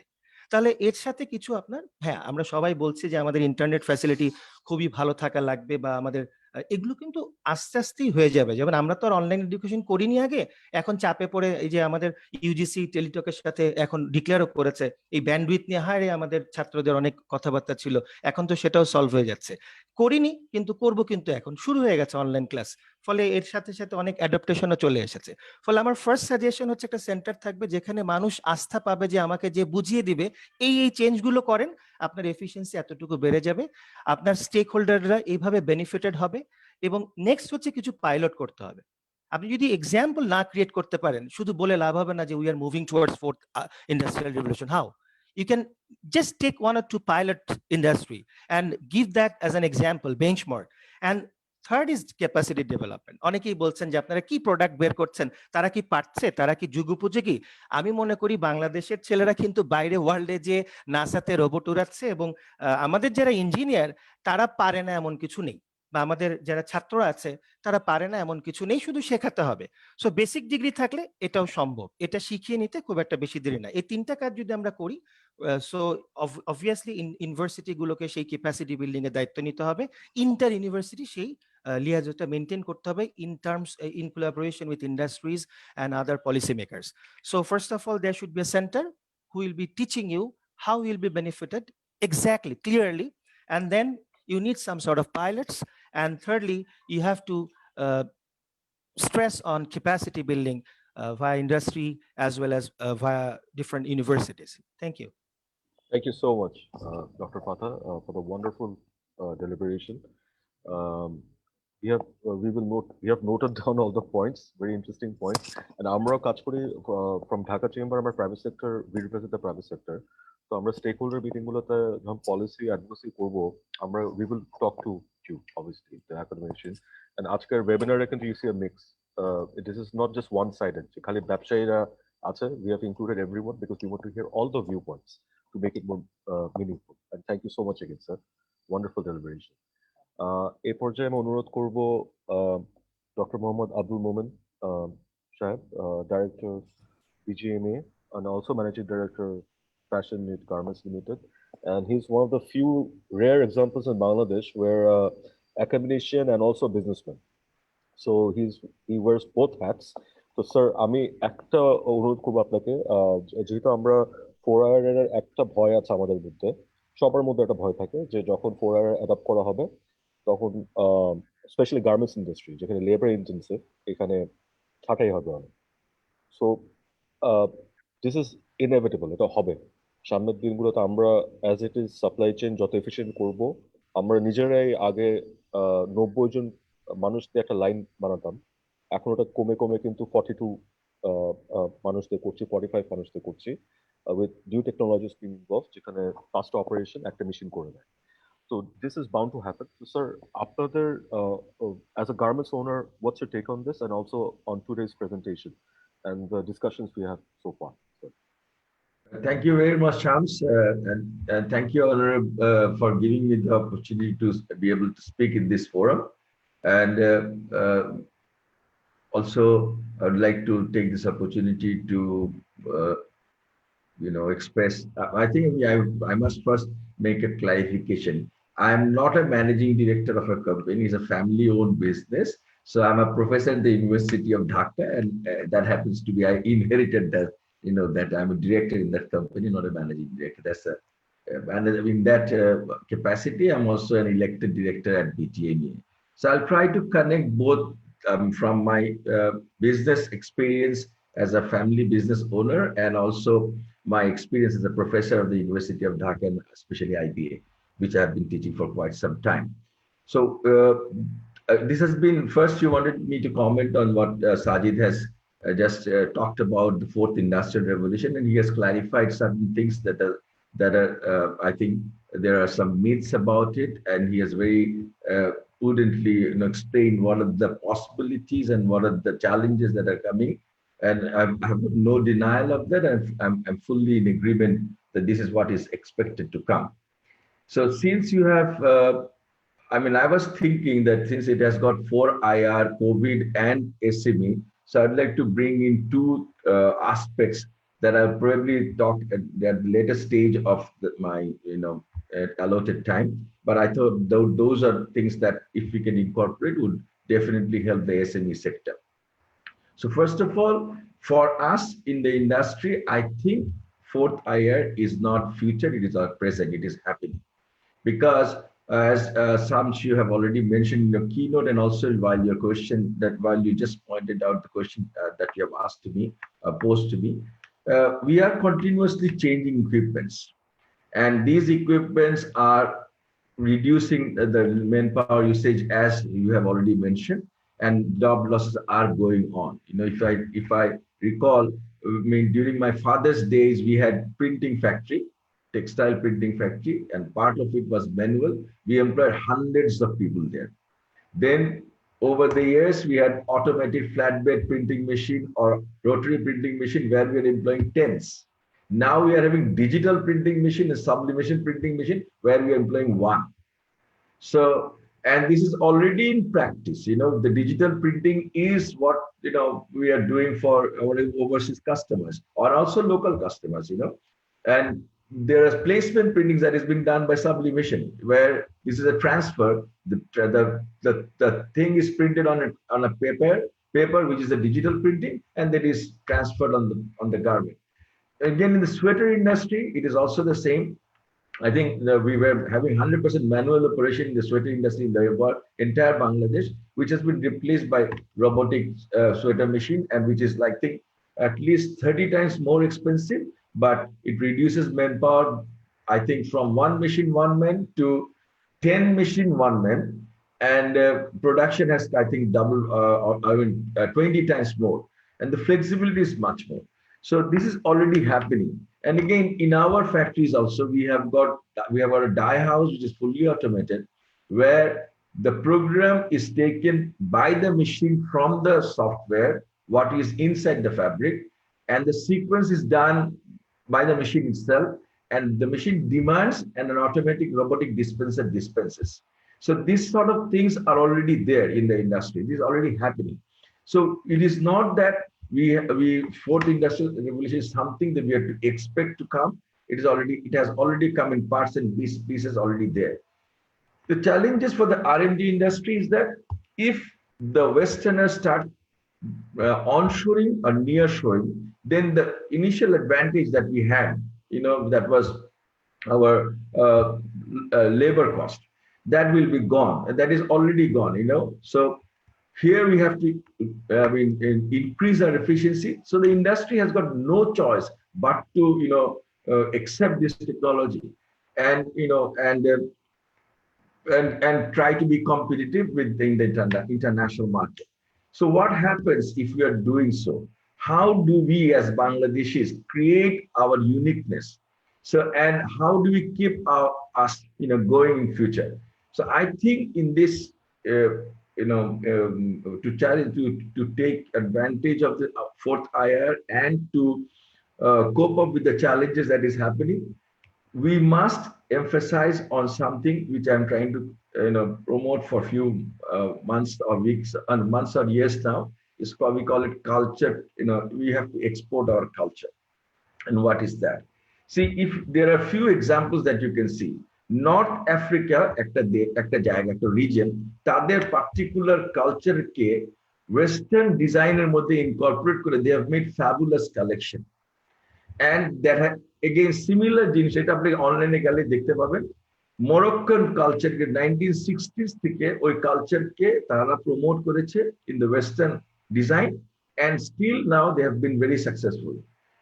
Indian same একই জিনিস করে, মানে Indian culture K they have incorporated in the mainstream Western product. তাতে কি হয়, এই যে SME দের কথা বলছেন, এখন আমাদের বাংলাদেশে একজন designer, American born, Bangladeshi born American designer whichever, উনি জামদানি শাড়ি দিয়ে একটা কাজ করেছেন অফ লেটলি। গত বছর উনি বাংলাদেশে আসছিলেন কোভিড এর আগে, এবং she has showed us the product at BGMA. This is the bomber jacket and a scarf made out of 100% silk material, and you can see the jacket is a heavy material.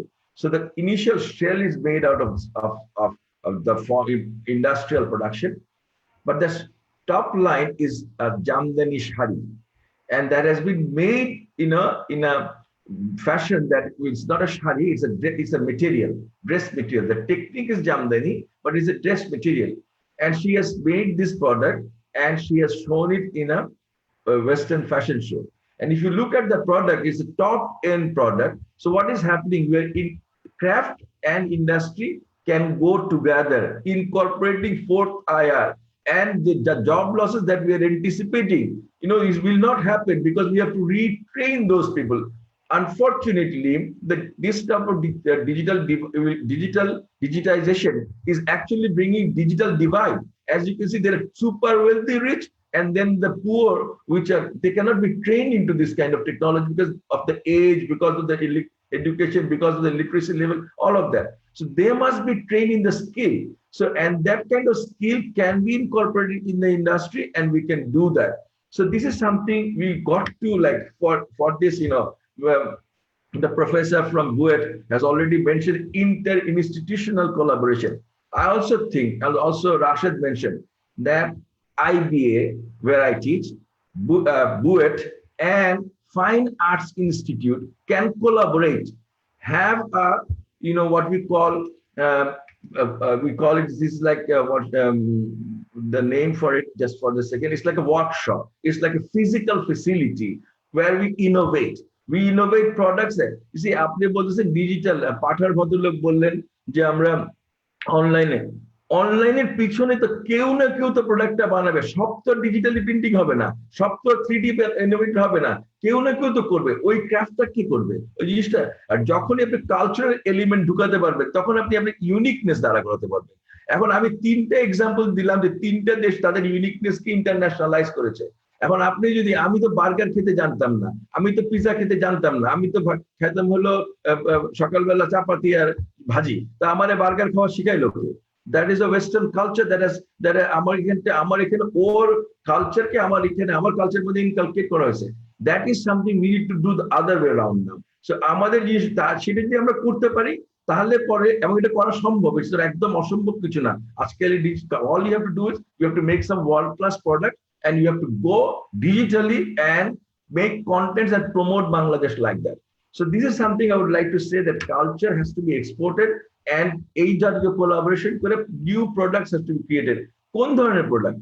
আপনি মনে করেন আইকেতে যে সমস্ত জিনিস বিক্রি করে, তার অধিকাংশই can be made manually by our craftsmen if they can retrain into making it. So design is very important.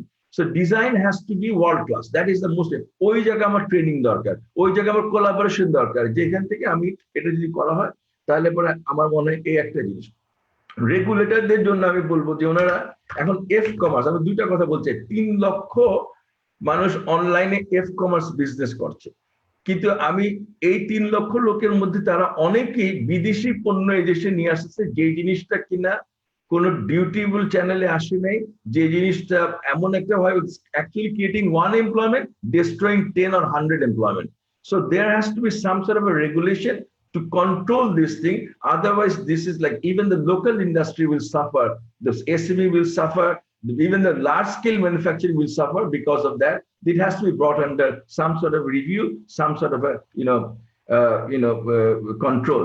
Otherwise, it is not going to happen. So আমি সেইগুলো কথাটা বলতে চাচ্ছিলাম যে আরেকটা হচ্ছে আমাদের আমরা as Bangladeshi garment manufacturer, we were always serving B2B. I think it is high time now we should start B2C. That means we should absolutely create our own branding. By way, and আমরা Chinese model B2B follow করেছি, factory of the world. কিন্তু জাপানিরা দেখেন যেদিন শুরু করছে তখন কিন্তু already established Ford ছিল, ক্রাইসলার ছিল, ভক্সওয়াগন ছিল, ফিয়াট ছিল, তারপরে তারা টয়োটা দিয়ে শুরু করছে এবং they marketed Toyota. Then they came up with Sony, they came up with Hitachi, they came up with one. সেখানে ফিলিপস ছিল, সেখানে গ্রুন্ডিক ছিল, সেখানে ইন্টারন্যাশনাল জায়ান্টস ছিল। আমরা we are a B2B manufacturer, factory of the world, যে আসে তার জিনিস বানাই দিচ্ছি। So I think it is high time that we should portray ourselves in the international market. Again, culture can play a good role. Again, branding can play a good role. That means this made in Bangladesh connotation should have a meaning. Whenever it should ring a bell in their minds. Then made in Germany bolle jerokom lage, made in Bangladesh bolle jeno serokom ekta lage. We should all try and do that. So that's something we got to, as a country, as a nation, we should not be portraying ourselves as a cheap labor country anymore. We should all be portraying as a technologically equipped. We are fast learners. We adapt to. So I think that is the kind of portrayal we need to have, and that will enhance made in Bangladesh, which will enable us to go to B2C. We should have an international. আমাদের বাংলাদেশি একটা Alibaba থাকা উচিত, বাংলাদেশি একটা Amazon থাকা উচিত। তো এই জিনিসগুলো ফ্যাশন ইন্ডাস্ট্রিতে হতে পারে, যেমন ফ্যাশন only fashion related বহু আছে, ওইরকম আরেকটা আছে হলো এসোস আছে। আমরা রিজিয়নালি চিন্তা করতে পারি, এক এক রিজিয়নের জন্য আলাদা আলাদা। So all of us will be brand owners and we go and sell in the market. So we see more opportunities that way than challenges. So all I see is all we need is collaboration, cooperation, and training. And then digital art socially যদি আমরা ওই জিনিসটাকে ঠেকাতে চাই, তাহলে পরে ওই segment of the society যাদেরকে ট্রেন করা যাবে না into digitized products, তাদেরকে ক্রাফটে ট্রেন করে আরো ফিজিক্যাল প্রোডাক্টস বানানোর জন্য আমার মনে এই জিনিসটা করা উচিত। With these few words, I leave it to Shams for you to continue. Thank you so very much. Thank you so much, Dr. Momin. Very insightful. Another correction, not a doctor, just a professor. Just a professor. Professor Momin, thank you so much. Thank you so much. Very interesting observations you had, and a lot of food for thought, and very nice idea how we can incorporate our culture. Amra etake branding kore we should explore. And you have mentioned one point rightly, for example, আমরা যারা ব্যবসা করি, আমরা সবসময় যেটা করি, the damage we do to the country is আমরা নিজেরাই।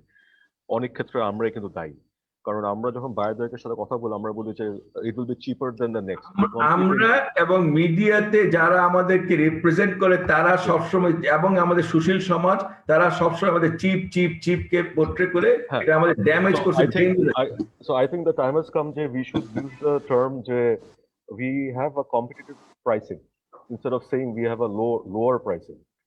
So এই ছোট ছোট changes করলে it will lead to something better, I think. And thank you once again, sir. এই পর্যায়ে আমি অনুরোধ করব Mr. Zakiruzzaman সাহেব, country representative, United Nations Industrial Development Organization, UNIDO. Sir, your take on today's webinar and the presentation, and what we know that UNIDO plays an important role on the landscape on job employment, industrialization. So what is your take on like 4IR adaptation, the present situation and the future? And adaptation wise, how do you see it? Thank you very much, President of Dhaka Chamber of Commerce and Industries, Honorable Ministers, Honorable Minister, respected guest of honor, distinguished panelists, very good day. Thank you very much for inviting me as a representative of UNIDO in this forum. I would like to thank keynote presenter for this ice-breaking session.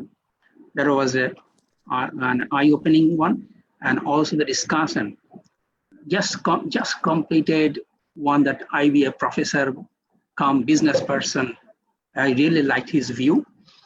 He mentioned about creative industries. In what I would like to say, that in fourth industrial revolution, STI, science, technology, and innovation plays important role. Plus, creative industries have very important role. And if we look through that one, let us take example of COVID-19. It's a wake-up call for research, development, and industrialization.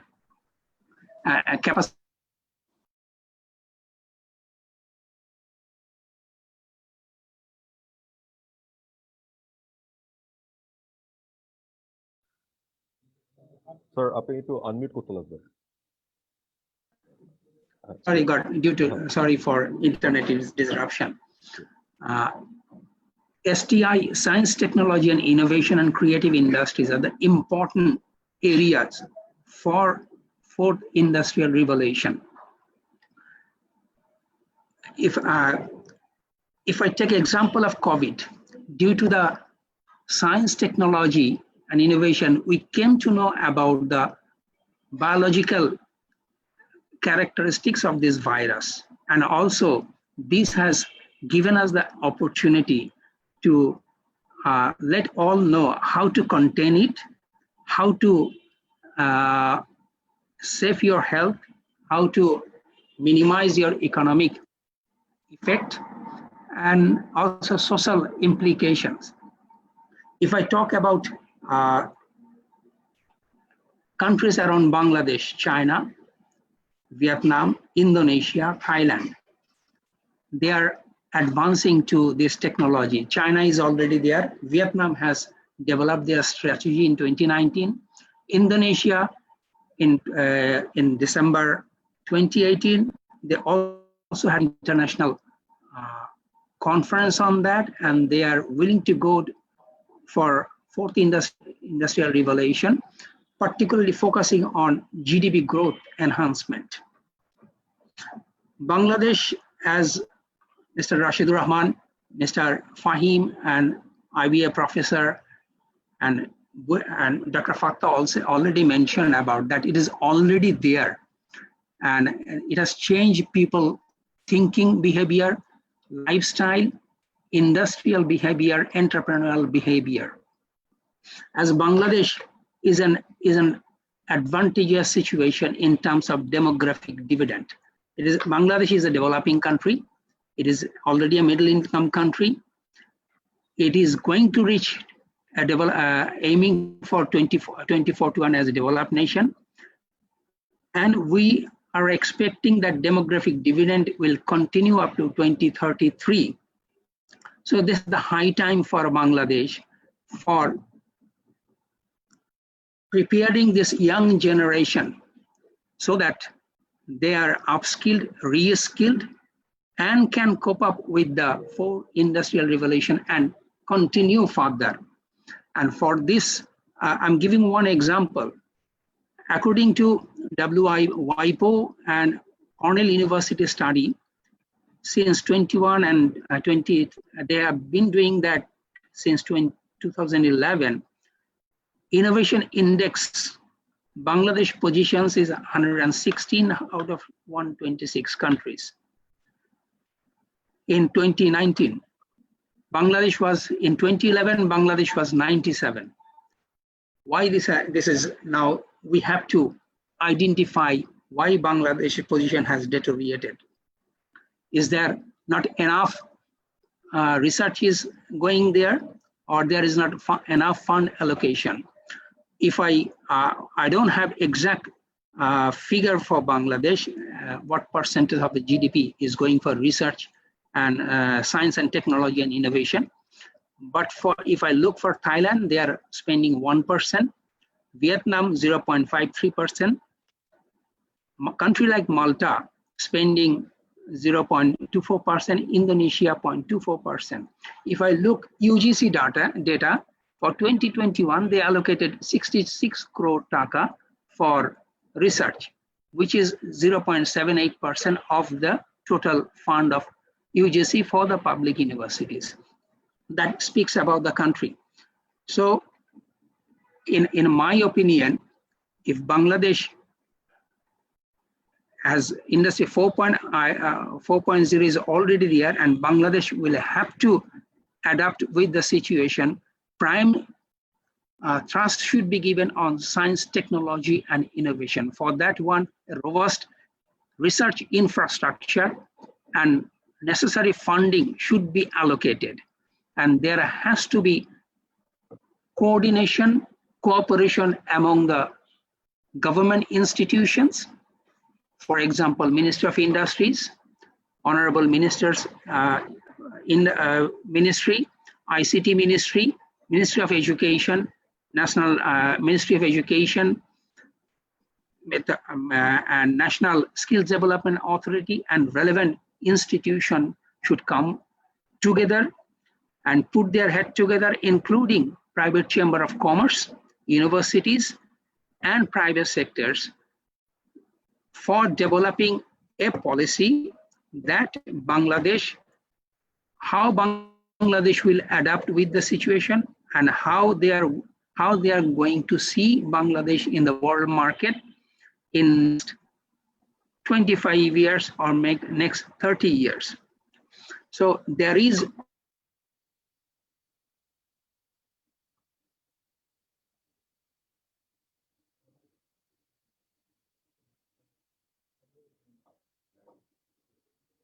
Sir আপনার মাইক্রোফোনে মনে হয় ইয়ে হচ্ছে, শোনা যাচ্ছে না।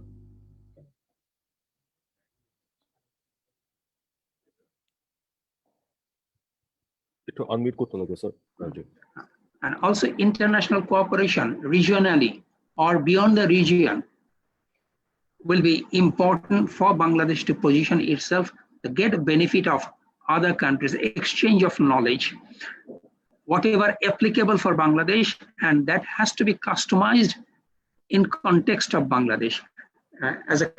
As an international organization, UNIDO can collaborate, a collaborative partnership with public and private sector.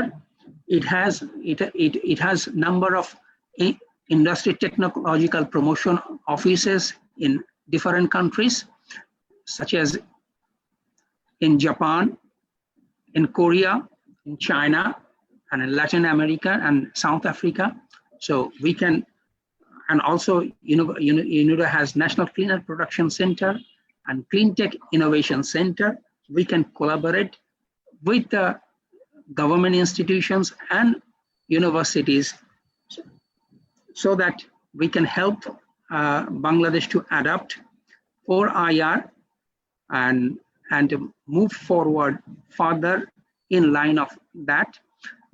UNIDO already launched an online program a few years ago for the leather sector, including a design part as well. Anyone is interested can visit that one. unidoleatherpanel.org can visit that one and and can take course on that and can utilize that knowledge for his or her industries. With that short note, I would like to thank you again, DCCI, for this opportunity. Thank you very much. Thank you so much, sir. Thank you so much. আমি just একটা জিনিস যেটা বলতে চাই যে আমরা যখন বাইরে কোনো মেশিনারি কিনি, তখন কিন্তু the companies who sell us the machine, they just send us the brochure. আমাদেরকে ব্রোশারটা পাঠায় যে এই মেশিনটা আমার আছে, তোমরা কিনো। কিন্তু আমরা যখন ওখানে যাই ফ্যাক্টরিতে, তখন কিন্তু আমাদেরকে আশেপাশে কোনো একটা ইউনিভার্সিটি, আমি একটা এক্সাম্পল দিলাম, একটা ডাইং মেশিন কিনেছিলাম, আমাকে তখন ইউনিভার্সিটি অফ মিলানে নিয়ে গেল, নিয়ে ওখানে প্রফেসরদের সামনে নিয়ে গেল, মানে ability of the machine to perform, এটা কিন্তু এক্সপ্লেইন করেছিল the university Professor's, not the machine manufacturer. So আমাদের মনে হয় যে উই আর ইভলভিং, বাংলাদেশে অনেক কিছু নতুন আসছে, business community also needs to step up. কারণ আমরা সরকারের দিকে যদি সবসময় তাকিয়ে থাকি যে ফান্ডিং করার জন্য এসব ইনিশিয়েটিভকে, আই থিঙ্ক এইটা ডাউন দ্য লাইন আমাদের পলিসিতেও থাকা উচিত। আর এটাও আমাদের থাকা উচিত যে আমরা যদি কোলাবোরেশন করি with the accommodations, with the universities, ওই contribution can get tax break অথবা ইনসেন্টিভাইজ যদি করা যায়, তাহলে কিন্তু R&Dর জন্য আমরা যেখানে এখন পিছিয়ে আছি এই জায়গাটাতে আমরা সামনের দিকে এগিয়ে যাব। With this, I would like to move on to the open discussion. প্রথমে I would request Atika Rabbani Saheb, আমাদের convener for the Special Committee on 4IR, and also the former Vice President of Dhaka Chamber of Commerce and Industry. Sir, your thoughts about today's discussion and the presentation.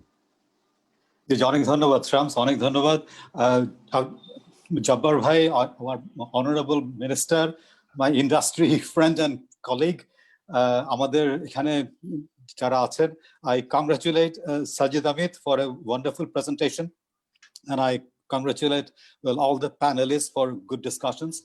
আমার take হচ্ছে গিয়ে, because I've been in this IT industry for long 36 years, I'm also a chartered accountant. আমার কাছে মনে হচ্ছে যে মানে 4IR blockchain এগুলি আমাদেরকে অ্যাডপ্ট করতে হবে in a manner যেখানে বাংলাদেশ comes first, যেখানে বাংলাদেশের পিপল comes first। এখানে 16 কোটি লোকের দেশ, আমরা এখানে, সুতরাং আমরা কিন্তু স্টিয়ার করতে পারি what technologies will adopt, what technologies কে আমরা kind of implementationের জন্য আনবো। 4IR is a sea of technologies. 4IR in Abu Dhabi, in Dubai, in USA, in Singapore is different from 4IR in Bangladesh. মানে 4IR তে ঠিক আছে একটা terminology, যেখানে অনেক এক্সিলারেটিং টেকনোলজিস এর একটা কনফিউশন, একটা ফিউশন হচ্ছে। সুতরাং আমাদের এখানে যেটা দরকার মানুষ কেন্দ্রিক টেকনোলজিক্যাল অ্যাডভান্সমেন্ট। সেখানে আমরা মানুষ কেন্দ্রিক যখনই বলবো তখনই কিন্তু আমরা স্মার্ট ভিলেজের কথা আগে চিন্তা করবো রাদার দ্যান স্মার্ট সিটি। আমরা তখনই কিন্তু, আমরা যদি রোডের সেফটি চাই আর যদি আমরা অ্যাক্সিডেন্ট ফ্রি রোড চাই, তাহলে আমরা চিন্তা করব যে মানুষকে ডিসলোকেট না করে কেমন করে টেকনোলজির হেল্প আমরা নিতে পারি। সুতরাং আমাদের চিন্তার ধারণাটা হ্যাজ টু বি propelled, আমি অ্যাকচুয়ালি আমাদের অনেক স্পিকারই তাই বলেছেন, propelled by what Bangladesh needs to do. আমরা যে SDG গোলটা অ্যাচিভ করতে চাই, আমাদের গুড মানে গভর্নেন্স লাগবে।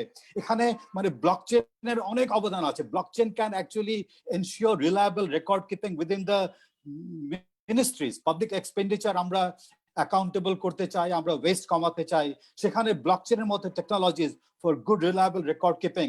সুতরাং আমাদেরকে একটু মানে উইথ স্পাইসেস, আমাদেরকে সবকিছু নিয়ে চিন্তা করার আগে ভাবতে হবে যে interest of Bangladesh, the nation and the people first. সুতরাং এটাই আমার বক্তব্য। এবং অফকোর্স আমি I do a lot of study and research on মানে 4IR এবং ব্লকচেইন টেকনোলজিস, এবং আই ডু থিংস, আমি কিছু প্রেজেন্টেশনও দেই অনেক জায়গাতে। সুতরাং আমার অনেক কিছু মানে মাথার মধ্যে আছে, বাট আমায় অ্যাজ এ চেম্বার আমার কাছে মনে হয় বাংলাদেশকে বানানো উচিত an ideal place for entrepreneurs, one man entrepreneurs, small entrepreneurs।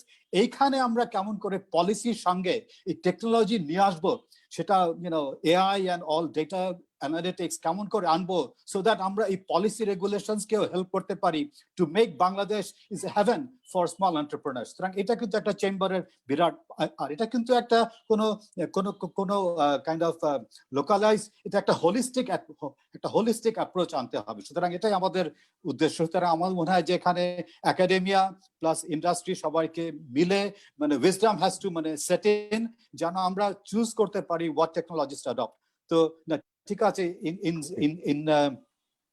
in kind of interest of time, আমি এখন যদি kind of কারা open discussion আসতে চাই, I wouldn't really know. তো আমি কিটা, can I get some help from the secretariat, অথবা যদি কেউ হ্যান্ড রেজ করে বা কিছু? No, Atik bhai, I think like we have another person in the open discussion, our former president Asif Ibrahim. Otar pore we will go to the special guest. Right? Thank you. Okay, Thank you, Atik bhai. okay. Thank you for your comment. Okay.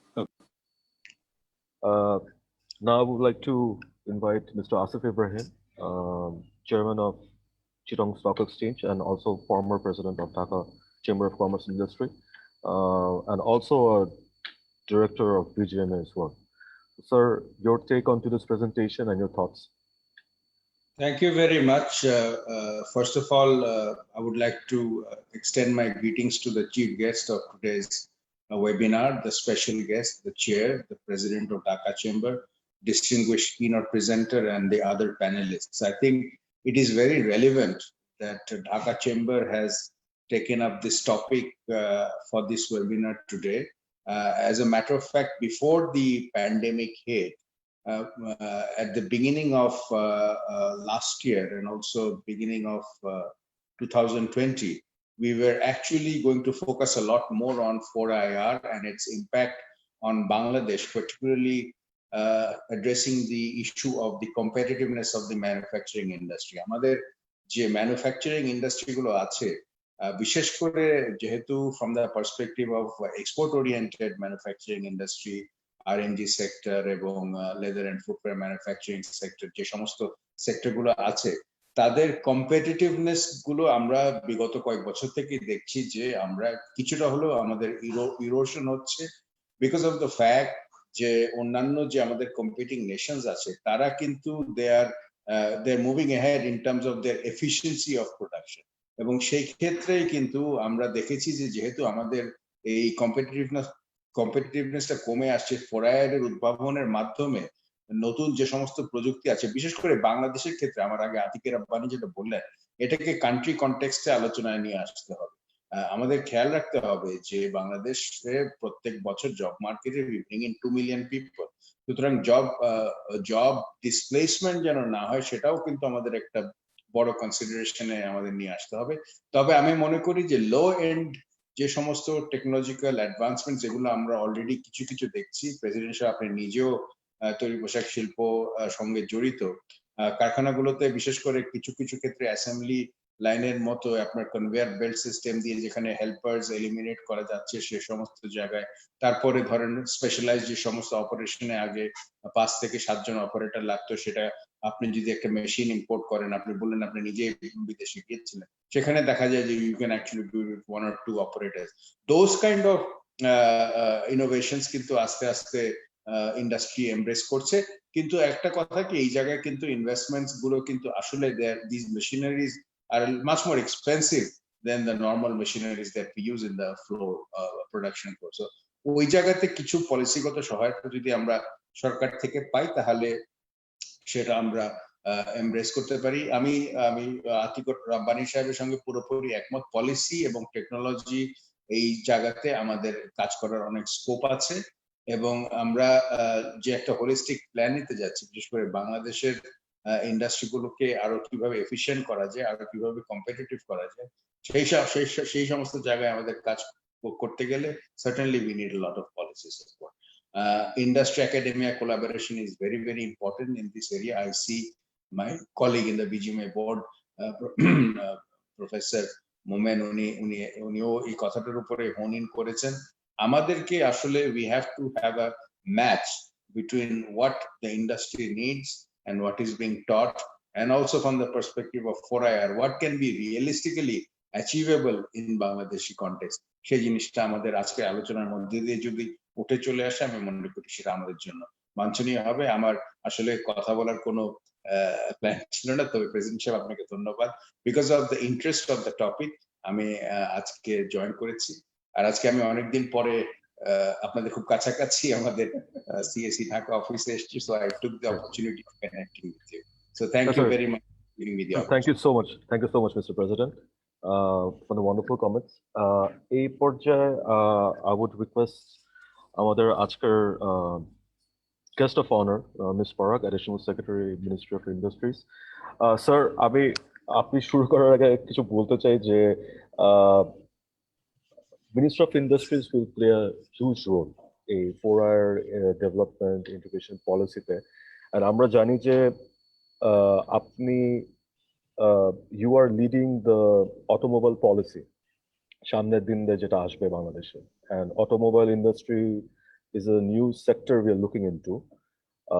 So with everything, আজকের যে presentation দিল এখানে অনেক inputs আসছে, আপনার কি মনে হয় যে সামনের দিনগুলোতে, যেমন অটোমোবাইল এখন আমরা করছি, কিন্তু আমরা ওই কম্পিটিটিভ অ্যাডভান্টেজ যে আমাদের লেবার ইজ ভেরি মানে কম্পিটিটিভ প্রাইসিং এ আমরা দিতে পারি ওইভাবে করছি, কিন্তু যেটা ওয়েস্ট আমরা দেখেছি যে কয়েক বছর পরে কিন্তু রোবোটিক্স কামিং, তখন কিন্তু জব লস গুলো শুরু হয়।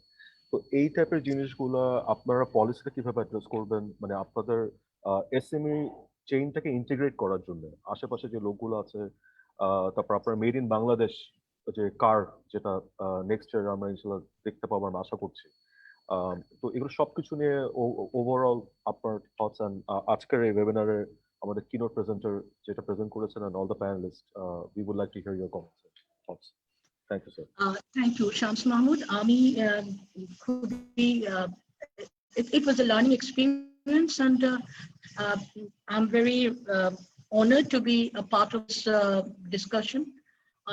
Ami, I've taken a lot of notes, and in my mind, that would help me in drafting the policies. But like we have been discussing, that it would be with thorough discussions with all the stakeholders.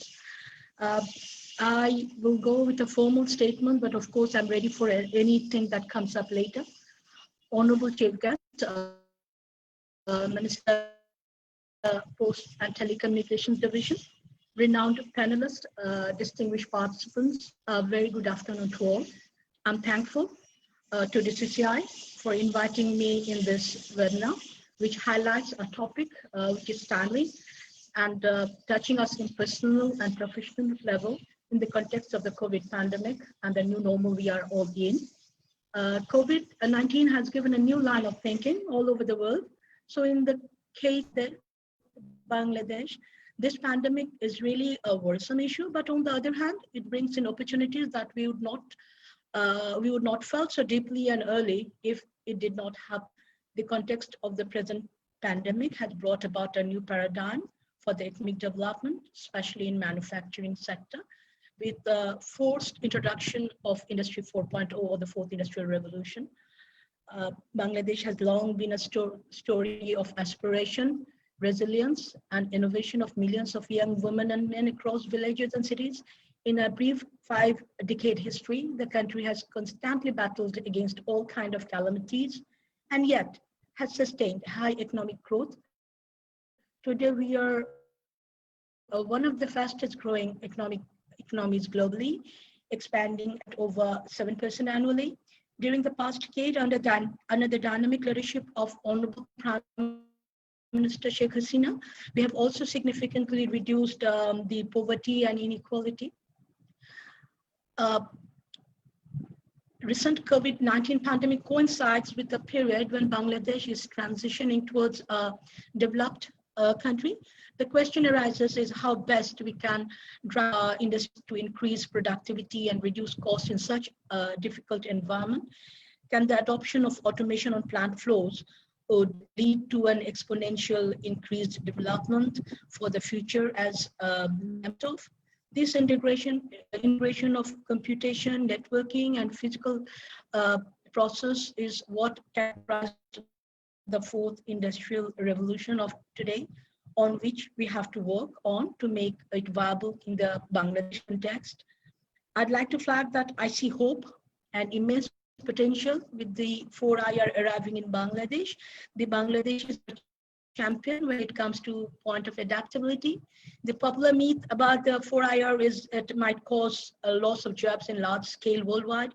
The recent studies suggest 4IR loss of jobs is likely to be more in the white collar managerial and administrative jobs that we have been heard from the keynote speaker's presentation.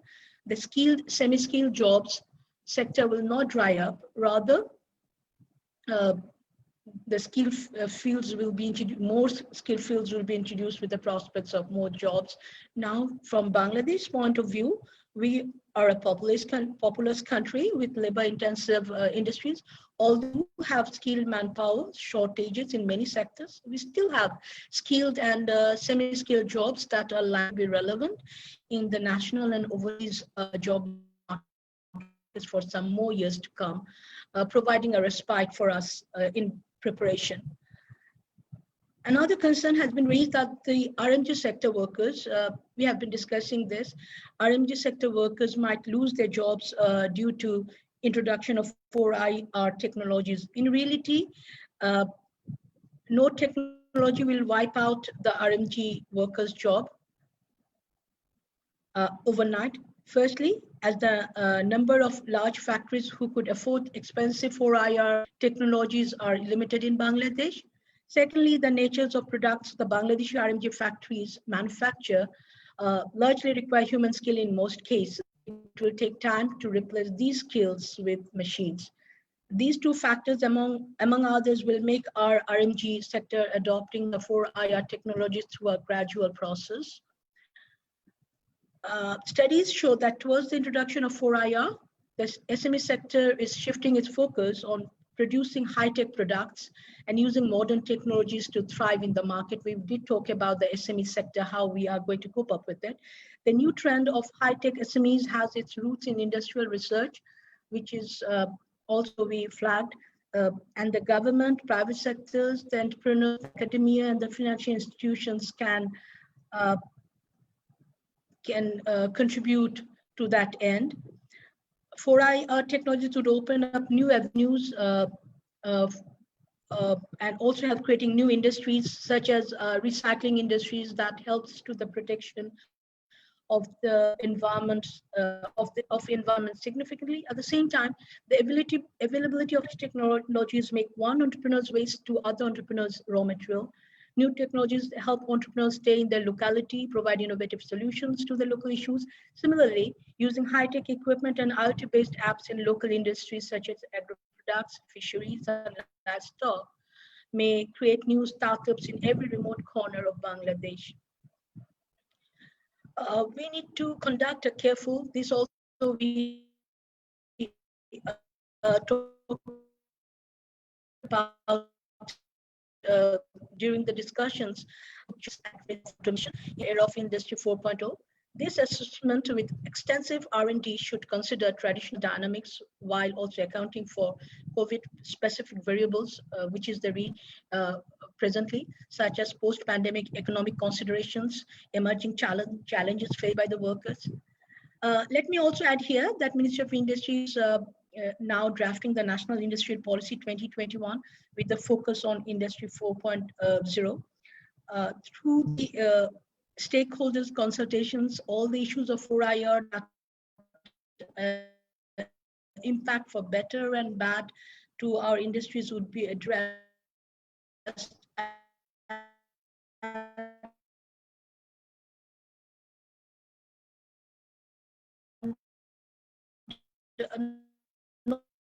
Not only as manufacturing plants here, we are also discussing, and this also came up in the discussion, that we need to shift from assembling to manufacturing, and from the government with the vision of the Honorable Prime Minister. She is very keen, so that we are working on that. And this COVID-19 has taught us an important lesson, that it's time that we digitize our everyday life as much as possible. Consider the amount of expansion the country's e-commerce sector has experienced during our stay-home periods, thanks to the Digital Bangladesh effort introduced by our visionary leader, Honorable Prime Minister Sheikh Hasina. And we have among us the pioneer for our Digital Bangladesh, our Honorable Minister. We had now no problem working from home through video conferences and e-filing system the government has developed years ago. I mean, government runs in an e-filing system which we never thought of when we started working in the government. So these are the reality. It's no longer a dream. People from their own homes are assigning and performing remote office works, running businesses and operations, and maintaining intensive social contacts through virtual media. Schools and universities have also switched to virtual learning methods. This digital style of working during the pandemic, however, may be considered as a forced entry into the fourth industrial revolution. It is now expected that that the introduction of the 4IR may become a reality after this COVID-19 pandemic. The speakers did mention that it's not that it is about still to come. It's already here, and we have to kind of welcome that and work with that. There is no point in debating whether the fourth industrial revolution is good or bad. or whether it will benefit Bangladesh or not, it's not something for us to accept, reject, or regulate. It is time that we join hands with everyone to embrace the 4IR robustly. We need to change the traditional way of doing business, otherwise we'll fall behind and would not be able to build our dream of Sonar Bangladesh that our father of nation, Bangabandhu Sheikh Mujibur Rahman, woven in us all. This is the time, let's work and work together. And if there is any other questions, particularly to the government or the Ministry of Industries, I'll be very happy to discuss that. Thank you all. Thank you so much, Ms. Farag, Additional Secretary, Ministry of Industries, our guest of honor today, for your wonderful deliberation. We will definitely try to work very closely with the Ministry of Industries and especially address the problem of SMEs in with the adaptation of 4IR and for also policy formulation. Thank you. Thank you once again. At this moment, I would like to invite our chief guest today, Mr. Mustafa Jabbar, Honorable Minister, Post and Telecommunications Division, Minister of Post, Telecommunications and Information Technology, Government of People's Republic of Bangladesh. Sir, we would thank you so much for staying with us. Amra shuru theke dekhchi je apni you have been listening to everything and we would like to hear your comments. আজকের এই ওয়েবিনারিটি discussion and also sir একটা জিনিস হলো যে আমরা জানি যে 4IR এর যখনই কথা বলি এটা enabling ministry will be after ministry তো আপনাদের সামনের দিনগুলোতে কি কি করবেন আপনারা যদি এটার ব্যাপারে একটু আমাদেরকে অবগত করেন আর আজকে যে ডিসকাশন হলো এটার ব্যাপারে আপনার মতামত ধন্যবাদ ধন্যবাদ সম্মানিত সভাপতি বিশিষ্ট আলোচকবৃন্দ যারা আজকে এইখানে চতুর্থ শিল্প বিপ্লব নিয়ে কথা বলেছেন চমৎকার সব বক্তব্য উপস্থাপন করেছেন তাদের প্রত্যেকের কাছে আমি কৃতজ্ঞতা প্রকাশ করি ধন্যবাদ দেই এবং অভিনন্দন জানাই আমি সত্যি সত্যি অত্যন্ত মনোযোগ সহকারে প্রত্যেকের বক্তব্য শুনেছি কারণ আমার কাছে মনে হয়েছে যে প্রথম কোনো একটি ট্রেড বডি যাদের কাছ থেকে আমরা সত্যিকার ভাবেই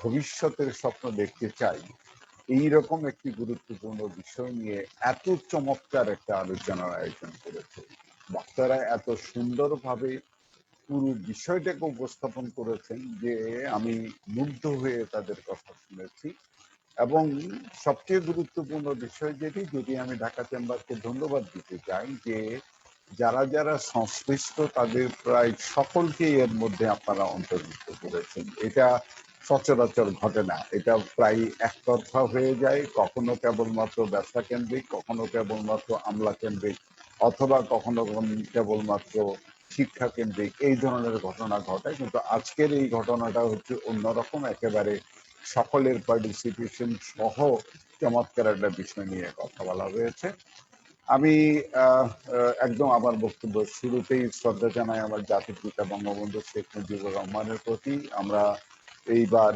মুজিব শতবর্ষ পালন করতাম কিন্তু করোনার জন্য আমরা ঘরে বসে আসলে শুধু তাকে স্মরণ করতে পারছি যে উৎসব আনন্দ করার কথা ছিল সেটা আমরা করতে পারছি না তারপরেও আমার কাছে মনে হচ্ছে যে প্রকৃতপক্ষে তার প্রতি শ্রদ্ধা জানানোর সবচেয়ে বড় যে কারণটা সেই কারণটা হচ্ছে যে 49 বছর বয়সী বাংলাদেশ সামনের বছর তার বয়স 50 বছর হবে এই 50 বছরের একটি বাংলাদেশ সেই বাংলাদেশ আজকে চতুর্থ শিল্প বিপ্লব নিয়ে কথা বলছে যেই বাংলাদেশ জন্মের পর এটি লাঙ্গল জোয়ালের একটা দেশ ছিল এবং যার জিডিপি থেকে শুরু করে সমস্ত কিছু নির্ভরশীল ছিল ওই কৃষি অথবা কৃষক অথবা তার সাথে সংশ্লিষ্ট যে বিষয়গুলো ছিল তার উপরে ভিত্তি করে তিনি প্রথম বোধহয় শিক্ষাকে সবচেয়ে গুরুত্বপূর্ণ বিষয় হিসেবে গণ্য করে প্রাথমিক শিক্ষা বাধ্যতামূলক করে তাকে জাতীয়করণ করে একটি নতুন ডাইমেনশন তৈরি করেছিলেন এবং সেই ডাইমেনশনের সাথে সাথে আজকে আমরা যে ফোর্থ ইন্ডাস্ট্রিয়াল রেভলিউশন নিয়ে কথা বলছি তার বীজটা তিনি বপন করেছিলেন। কেমন করে করেছিলেন এটা অনেকের কাছেই প্রশ্ন থেকে যায়। আমি মাত্র 2-3টি ঘটনার কথা বলি। একটি হচ্ছে যে আপনাদের একটু স্মরণ করে যে আজকে একজন বক্তা বলেছেন যে আমরা যখন 4th ইন্ডাস্ট্রিয়াল রেভলিউশনের কথা বলবো তার এই মহাসমুদ্র কি, মহাসমুদ্রটা হচ্ছে টেলিকমিউনিকেশন। এবং আমাদের জাতির পিতা ইন্টারন্যাশনাল টেলিকমিউনিকেশন ইউনিয়নের সদস্যপদ গ্রহণ করেছিলেন তখন যখন আমাদের খাবার জোগাড় করার মতন পয়সা ছিল না, ডলার তো ছিলই না। সেই আইটিইউ সদস্যপদের সাথে সাথে তিনি ইউনিভার্সাল পোস্টাল ইউনিয়নের সদস্যপদ গ্রহণ করেছিলেন। এবং সবচেয়ে অবাক করার মতন কাণ্ড এটি হতে পারে যে উনি 75 সালের 14ই জুন বেতবুনিয়াতে আমাদের উপগ্রহ ভূকেন্দ্র উদ্বোধন করেছিলেন। আমরা 18 সালে স্যাটেলাইট আকাশে পাঠিয়েছি, কিন্তু উপগ্রহ ভূকেন্দ্র তিনি উদ্বোধন করেছেন সেই 1975 সালে। এরপরের ইতিহাস আমি উল্লেখ করতে চাই না। 21 বছর চলে গেল। 21 বছর পরে 96 সালে আমরা প্রথম দেখলাম আজকে যিনি প্রধানমন্ত্রী তিনি প্রধানমন্ত্রীর দায়িত্ব নিয়ে, অর্থাৎ যে দেশটার জাতির পিতার হাতে জন্ম হয়েছে সেই দেশটাকে আবার তার পাটা পেছন দিকে ঘুরিয়ে দেওয়ার চেষ্টা করা হয়েছে। কিন্তু আমি কৃতজ্ঞতার সাথে স্মরণ করি, আমার সাথে আতিকের রাব্বানি আছেন, আমার সমপরিমাণ সময় এই আইসিটি ইন্ডাস্ট্রিতে দেওয়ার লোক। আমরা স্মরণ করতে পারি যে আমাদের এক সময়ে কান্ধে করে কম্পিউটার নিয়ে গিয়ে বুঝাইতে হয়েছে এটার নাম কিবোর্ড, এটার নাম মাউস, এটা দিয়া হোয়াটসঅ্যাপ ডিভাইস লোটাস এইসব চালানো যায়। আপনি ক্যালকুলেটর দিয়ে কেন করবেন, আপনি একটা অ্যাকাউন্টিং সফটওয়্যার কেন কিনেন না? আতিক রাব্বানির অ্যাকাউন্টিং সফটওয়্যারটা আমি আশা করি এখনো পর্যন্ত আছে, এবং সেগুলো দিয়ে আমরা চেষ্টা করেছি আপনারা এই যে ঢাকা চেম্বার অথবা এফবিসিসিআই অথবা এই ধরনের যেসব ব্যবসায়ী প্রতিষ্ঠান বা শিল্প কলকারখানা আছে তাদেরকে কোনো না কোনো ভাবে প্রযুক্তির সাথে একটু সম্পর্কযুক্ত করে তোলা যায় কিনা। এবং সেই সময়ে আমি কৃতজ্ঞতাটা এই জন্য প্রকাশ করছি, এটা আমাদের কাজটাকে সহজ করে দিয়েছেন মাননীয় প্রধানমন্ত্রী, কারণ 98-99 সালের বাজেটে তিনি কম্পিউটারকে সম্পূর্ণ শুল্ক এবং ভ্যাট মুক্ত করে দিয়েছিলেন। আজকে আমরা যে ইন্টারনেটের উপরে জীবনযাপনের কথা বলছি যে আমাদের সভ্যতাই প্রায় ইন্টারনেট নির্ভর হয়ে গেছে। সেই ইন্টারনেট চালু হয়েছিল উনি ক্ষমতায় আসার আগে, কয়েকদিন আগে রিসেট নির্ভর হয়ে। রিসেট দিয়ে অনলাইন ইন্টারনেটের যুগে প্রবেশ করানোর জন্য স্থায়ী ব্যবস্থাটা কিন্তু তিনি করেছিলেন। আজকের দিনে যদি কাউকে বলা হয় যে ঠিক আছে তোমার কোন জিনিসটা আমি নিতে পারবো না, তাহলে যে কেউ বলবে আমার মোবাইল ফোনটা নিও না, বাকি যা আছে সব নিয়ে যাও, মোবাইল ফোনটা আমার কাছে থাকতে হবে। একটু লক্ষ্য করে দেখেন 97 সালে তিনি কিন্তু মোবাইলের মনোপলিটা ভেঙেছিলেন, এবং মোবাইলের মনোপলিটা ভেঙেছিলেন বলেই 1,14,000 টাকার মোবাইল ফোন এখন 750 টাকায় পাওয়া যায়। একই সাথে দেশে এখন জনসংখ্যার থেকে বেশি সংখ্যক মোবাইল কানেকশন আছে। এবং আমি একই সাথে আবার বলতে চাই তিনি 2001 সাল পর্যন্ত ক্ষমতায় থেকে তথ্য প্রযুক্তির কি কি করেছেন, জিআরসি রিপোর্ট সহ অন্যান্য বিষয়, এগুলো আমি আলোচনা করতে চাই না, অনেক সময় লেগে যাবে। তিনি আবার 2001 থেকে 2008 আমরা একটা স্থবির অবস্থার ভিতরে গিয়ে পৌঁছে গেলাম, এবং 8-এ তিনি ডিজিটাল বাংলাদেশ এই শব্দটি ঘোষণা করেন, যেটি আমি ফেসবুকে একবার করে বলছে যে এই লোকটা তো পাগল, বাংলাদেশ কেমন করে সবার আগে ডিজিটাল বাংলাদেশ বলে। কিন্তু বাস্তবতা তাই, বাস্তবতা হচ্ছে 2008-এর 12ই ডিসেম্বর বাংলাদেশের প্রধানমন্ত্রী শেখ হাসিনা ঘোষণা করেছেন যে আমরা 2021 সালে বাংলাদেশকে ডিজিটাল বাংলাদেশ হিসেবে পরিচয় করিয়ে দেব। এবং প্রাসঙ্গিকভাবে আমি স্মরণ করিয়ে দিতে চাই আমাদের 1 বছর পরে সেপ্টেম্বর 2009-তে ব্রিটেন একটা কর্মসূচি ঘোষণা করে, সেটা ইন্টারনেটের প্রসারের জন্য, সেটার নাম ছিল ডিজিটাল ব্রিটেন। আমাদের 6 বছর পরে 2014 সালে ভারত ঘোষণা করে ডিজিটাল ইন্ডিয়া, 15 সালে ডিজিটাল মালদ্বীপ এবং পাকিস্তান ডিজিটাল পাকিস্তান ঘোষণা করেছে 2019 সালের ডিসেম্বর মাসে। যদি আমরা আজকে এই 4IN নিয়ে কথা বলি তাহলেও একটু স্মরণ করি আমি দিতে চাই, এর উদ্ভব হচ্ছে শিল্পোন্নত দেশগুলোতে। প্রধানত জার্মানি এই চিন্তায় পড়ে যে তাদের যে অবস্থা আছে এতে শিল্প বিপ্লবের নেতৃত্ব দেওয়ার জায়গাটা তারা সম্ভবত ধরে রাখতে পারবে না যদি নতুন কোনো ঘটনা না ঘটে, এবং সেই কারণে 2012 সালে তারা একটা কমিটি ফর্ম করে। আপনারা কার্ল শোয়াবের নাম শুনেছেন। 4 ইন্ডাস্ট্রিয়াল রেভলিউশন মানে হচ্ছে কার্ল শোয়াব, এবং কার্ল শোয়াব 12 সালের পরে ওয়ার্ল্ড ইকোনমিক ফোরামে 2016 সালে এসে 4th ইন্ডাস্ট্রিয়াল রেভলিউশন এটি কর্মসূচি হিসেবে সারা পৃথিবীতে আলোচিত হয়, এবং তার দুটি বই পড়ে, একটা 4th ইন্ডাস্ট্রিয়াল রেভলিউশন আর একটা কেমন করে 4th ইন্ডাস্ট্রিয়াল রেভলিউশন বাস্তবায়ন করা যাবে সেই সম্পর্কিত দুটি বই পড়ে দেন সারা পৃথিবী জানলো যে পৃথিবী 4র্থ শিল্প বিপ্লবের যুগে প্রবেশ করতে যাচ্ছে। আমাদেরকে কিন্তু একটু স্মরণ করতে হবে, পৃথিবীতে ফার্স্ট ইন্ডাস্ট্রিয়াল রেভলিউশন যখন ইংল্যান্ডে হয় তখন কিন্তু শত দিন হরতাল ধর্মঘট হয়েছে। সেকেন্ড ইন্ডাস্ট্রিয়াল রেভলিউশন যখন বিদ্যুৎ কেন্দ্রিক হয় তখন ভাঙচুর থেকে আরম্ভ করে এমন কোনো ঘটনা নাই যা ঘটে নাই। থার্ড ইন্ডাস্ট্রিয়াল রেভলিউশন যখন আইসিটি অথবা ইন্টারনেট কেন্দ্রিক হয় তখন সারা পৃথিবী আতঙ্কে কাঁপতেছিল, কম্পিউটার এসে মানুষের চাকরি বাকরি যা আছে সব খেয়ে ফেলবে এবং মানুষের কোনো কাজকর্ম থাকবে না। 4th ইন্ডাস্ট্রিয়াল রেভলিউশন আমাদের ওই 3 শিল্প বিপ্লবে যারা নেতৃত্ব দিয়েছে অর্থাৎ ইউরোপ, আমেরিকা এবং তার সাথে হয়তো জাপানকে যুক্ত করেন, এখন কোরিয়াকে যুক্ত করতে পারেন, সিঙ্গাপুরকে যুক্ত করতে পারেন, চায়নাও এর মধ্যে প্রবেশ করে গেছে। তাদের মধ্যে বিশেষ করে জার্মানি, জাপান এই দেশগুলোর মধ্যে এই আতঙ্ক প্রবেশ করে গেছে যে তাদের জনশক্তির প্যাটার্নটা হচ্ছে পৃথিবীর এই যে উন্নয়নশীল দেশগুলো তার ঠিক বিপরীত। যেমন ধরেন আমাদের জনসংখ্যার শতকরা 65% বয়স 35 বছরের নিচে, আর ঠিক উল্টা চিত্রটা হচ্ছে জাপানের।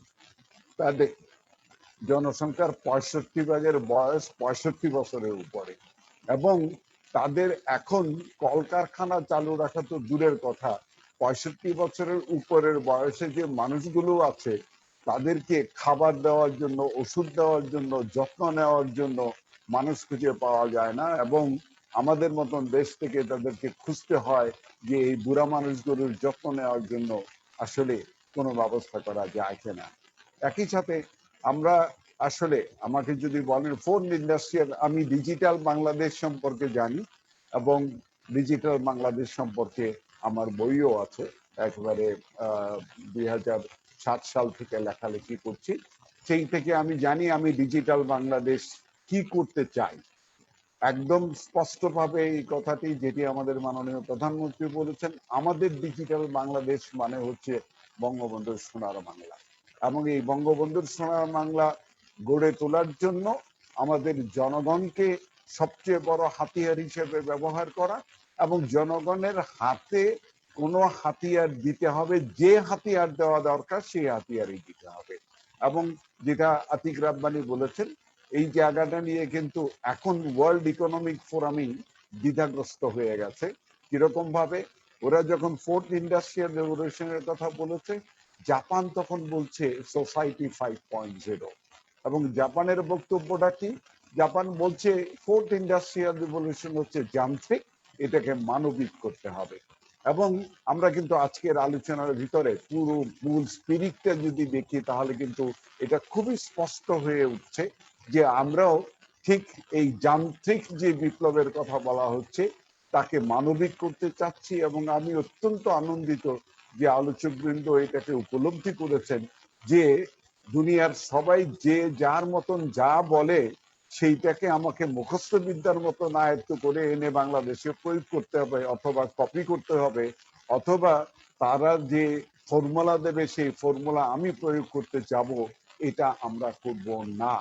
এবং আমরা করব না, তার কারণ হচ্ছে যে আমরা ইতিমধ্যে 3টা শিল্প বিপ্লব মিস করার পরে 2020 সালে করোনা কালে যদি সারা পৃথিবীর সাথে একটু তুলনা করে দেখি, তাহলে আমাকে দেখতে হবে 3 শিল্প বিপ্লবে যারা নেতৃত্ব দিয়েছে আমার জীবন যেমন কিন্তু তাদের চেয়ে সামান্যতম কম, অথবা আমি কোথাও আটকে গেছি, অথবা থেকে গেছি, অথবা তাদের ডিজিটাল জীবনধারার সাথে আমি ম্যাচ করতে পারছি না, এই ঘটনা ঘটেনি। এবং এই যে ঘটনা ঘটেনি, আমি মনে করি এটি হচ্ছে সবচেয়ে বড় শক্তি। এটা কেন ঘটেনি, এটি প্রধানতম কারণ। আমি যেহেতু টেলিকম মিনিস্ট্রি দেখি, সেইখান থেকে আমি বলি, বাংলাদেশ এমন একটি জায়গায় যেই জায়গাটাতে প্রকৃতপক্ষে আমাদের অতি সাধারণ মানুষ যারা ইভেন লেখাপড়ায় ততটা ভালো না, তারা জাস্ট নাম্বারও চেনে না, সেই লোকও কিন্তু একটা মোবাইল ফোন ব্যবহার করে, তার প্রয়োজনে ব্যবহার করে। আমি জেলেকে ব্যবহার করতে দেখেছি, কৃষককে ব্যবহার করতে দেখেছি, নাম্বার চেনে না, স্টার বোতাম দিয়ে, হ্যাশ বোতাম দিয়ে নাম্বার সেভ করে রাখে। এবং আমি আমার গ্রামের এক জেলেকে দেখছি, তার মোবাইল বিল আমার থেকে ডাবল, কারণ মাছ বিক্রি করার আগে সে মাছের আড়তে টেলিফোন করে দিনের ভিতরে 20 বার। এই যে চেঞ্জটা, অর্থাৎ টেকনোলজি অ্যাডপ্ট করার ক্ষমতাটা আছে, এই ক্ষমতাটা বাঙালি জাতির মতো আর কারো আছে এটা আমি কোথাও দেখি নাই। এবং সেই কারণেই আজকে যখন দেখেন যে সারা পৃথিবী চিৎকার করছে আমার শিক্ষা ব্যবস্থা নিয়ে, স্বাস্থ্য ব্যবস্থা নিয়ে, এমুক ব্যবস্থা নিয়ে, সমস্ত কিছুর ব্যবস্থা নিয়ে, একটু হিসেব করে দেখেন না, বাংলাদেশের এখন স্বাস্থ্য ব্যবস্থার শতকরা 70% টেলিমেডিসিনের উপরে পড়ে। কোভিড রোগীদেরকে একটু হিসাব করে দেখেন, তাদের বোধহয় 70% উপরে বাড়িতে বৈশা থেকে মোবাইল ফোন দিয়া হয় ভয়েস কলে অথবা ভিডিও কলে ডাক্তারের সাথে পরামর্শ করেন, ওষুধের প্রেসক্রিপশনটা ডাক্তার সাহেব SMS করে পাঠিয়ে দেন, তার দিয়ে তার চিকিৎসা হয়। এবং এই কারণে হাসপাতালের বেড খারাপ মানে খালি পড়ে থাকে। আর আমেরিকায় বেড পাওয়া যায় না রোগীদের রাখার জন্য। তাহলে টেলিমেডিসিনে তো আমার কাছে মনে হয় বাংলাদেশ বোধ দুনিয়াকে দৃষ্টান্ত স্থাপন করে দেখিয়ে দিয়েছে। ঠিক একইভাবে যদি দেখেন, আমি বাংলাদেশের সবচেয়ে প্রত্যন্ত একটা গ্রাম থেকে এসেছি, যে গ্রামে আমি ক্লাস 6-এ পড়তে পারি নাই, সেই গ্রামে ক্লাস 2-তে পড়ে বাচ্চা, সে এখন অনলাইন ক্লাস করে। এবং অনলাইন ক্লাস থেকে তার যে শিক্ষা, সেই শিক্ষা আমি কোনো মতেই মনে করি না যে আসলে আমাদের এই উন্নত দেশগুলোর চাইতে কোনো অবস্থাতেই খারাপ আছে। আমাদের অসুবিধা আছে, আমাদের চ্যালেঞ্জ আছে, আমাদের সংকটগুলো আছে, আমাদের আরো অনেক কিছু করার আছে। কিন্তু আমি শুধু এই কথাটা বলার চেষ্টা করছি যে এই সময়ে যখন হঠাৎ করে করোনা এসে গেল, যখন ডিজিটাল দুনিয়া দৃশ্যমান হয়ে গেল, তখন কিন্তু আমাদের একদম কলাপস করে যাওয়ার কথা, একদম সমস্ত ব্যবস্থা ভেঙে পড়ে যাওয়ার কথা। কিন্তু আপনারা অনুগ্রহ করে জাস্ট আমার কথাটাই বলি, এই যে মার্চ মাসের 8 তারিখ থেকে এই পর্যন্ত গেছে, আপনারা কি কোনো জুম মিটিং বন্ধ করে ফেলতে হয়েছে যে এখানে আমি কোনো কানেকশন পাচ্ছি না? এই যে সময়টা গেছে, এর মধ্যে সরকার পরিচালনা থেকে আরম্ভ করে ব্যবসা বাণিজ্য, শিল্প, কল কারখানা, কোনো কিছু পরিচালনার ক্ষেত্রে অন্তত টেলিকম খাত একেবারে নিরবচ্ছিন্ন সেবা দিতে পারেনি, এই কথা বলা যাবে না। হ্যাঁ, আমাদের কিছু কিছু প্রবলেম রয়ে গেছে, আমাদের কোনো কোনো জায়গাতে স্পিড পাওয়া যায় না, কোনো কোনো জায়গাতে আমরা নেটওয়ার্ক সেভাবে গড়ে তুলতে পারিনি। এটা কিন্তু ভুলে যায়েন না, 2008 সালে আমাদের টোটাল ইন্টারনেট ব্যবহারকারী ছিল মাত্র 8 লক্ষ, এবং আমাদের টোটাল ব্যান্ডউইথ ব্যবহার ছিল মাত্র 8 Gbps। ইভেন 2020 সালের জানুয়ারিতে আমাদের ব্যান্ডউইথ ব্যবহার ছিল মাত্র 1000 Gbps, আর এখন আমরা ব্যান্ডউইথ ব্যবহার করি 2100 Gbps। এখন আমাদের টেনশন বাড়তেছে, যদি এই হারে ব্যান্ডউইথের ব্যবহার বাড়ে, তাহলে আমার এই কুয়াকাটার সাবমেরিন কেবলের ক্যাপাসিটি বাড়াইতে হবে।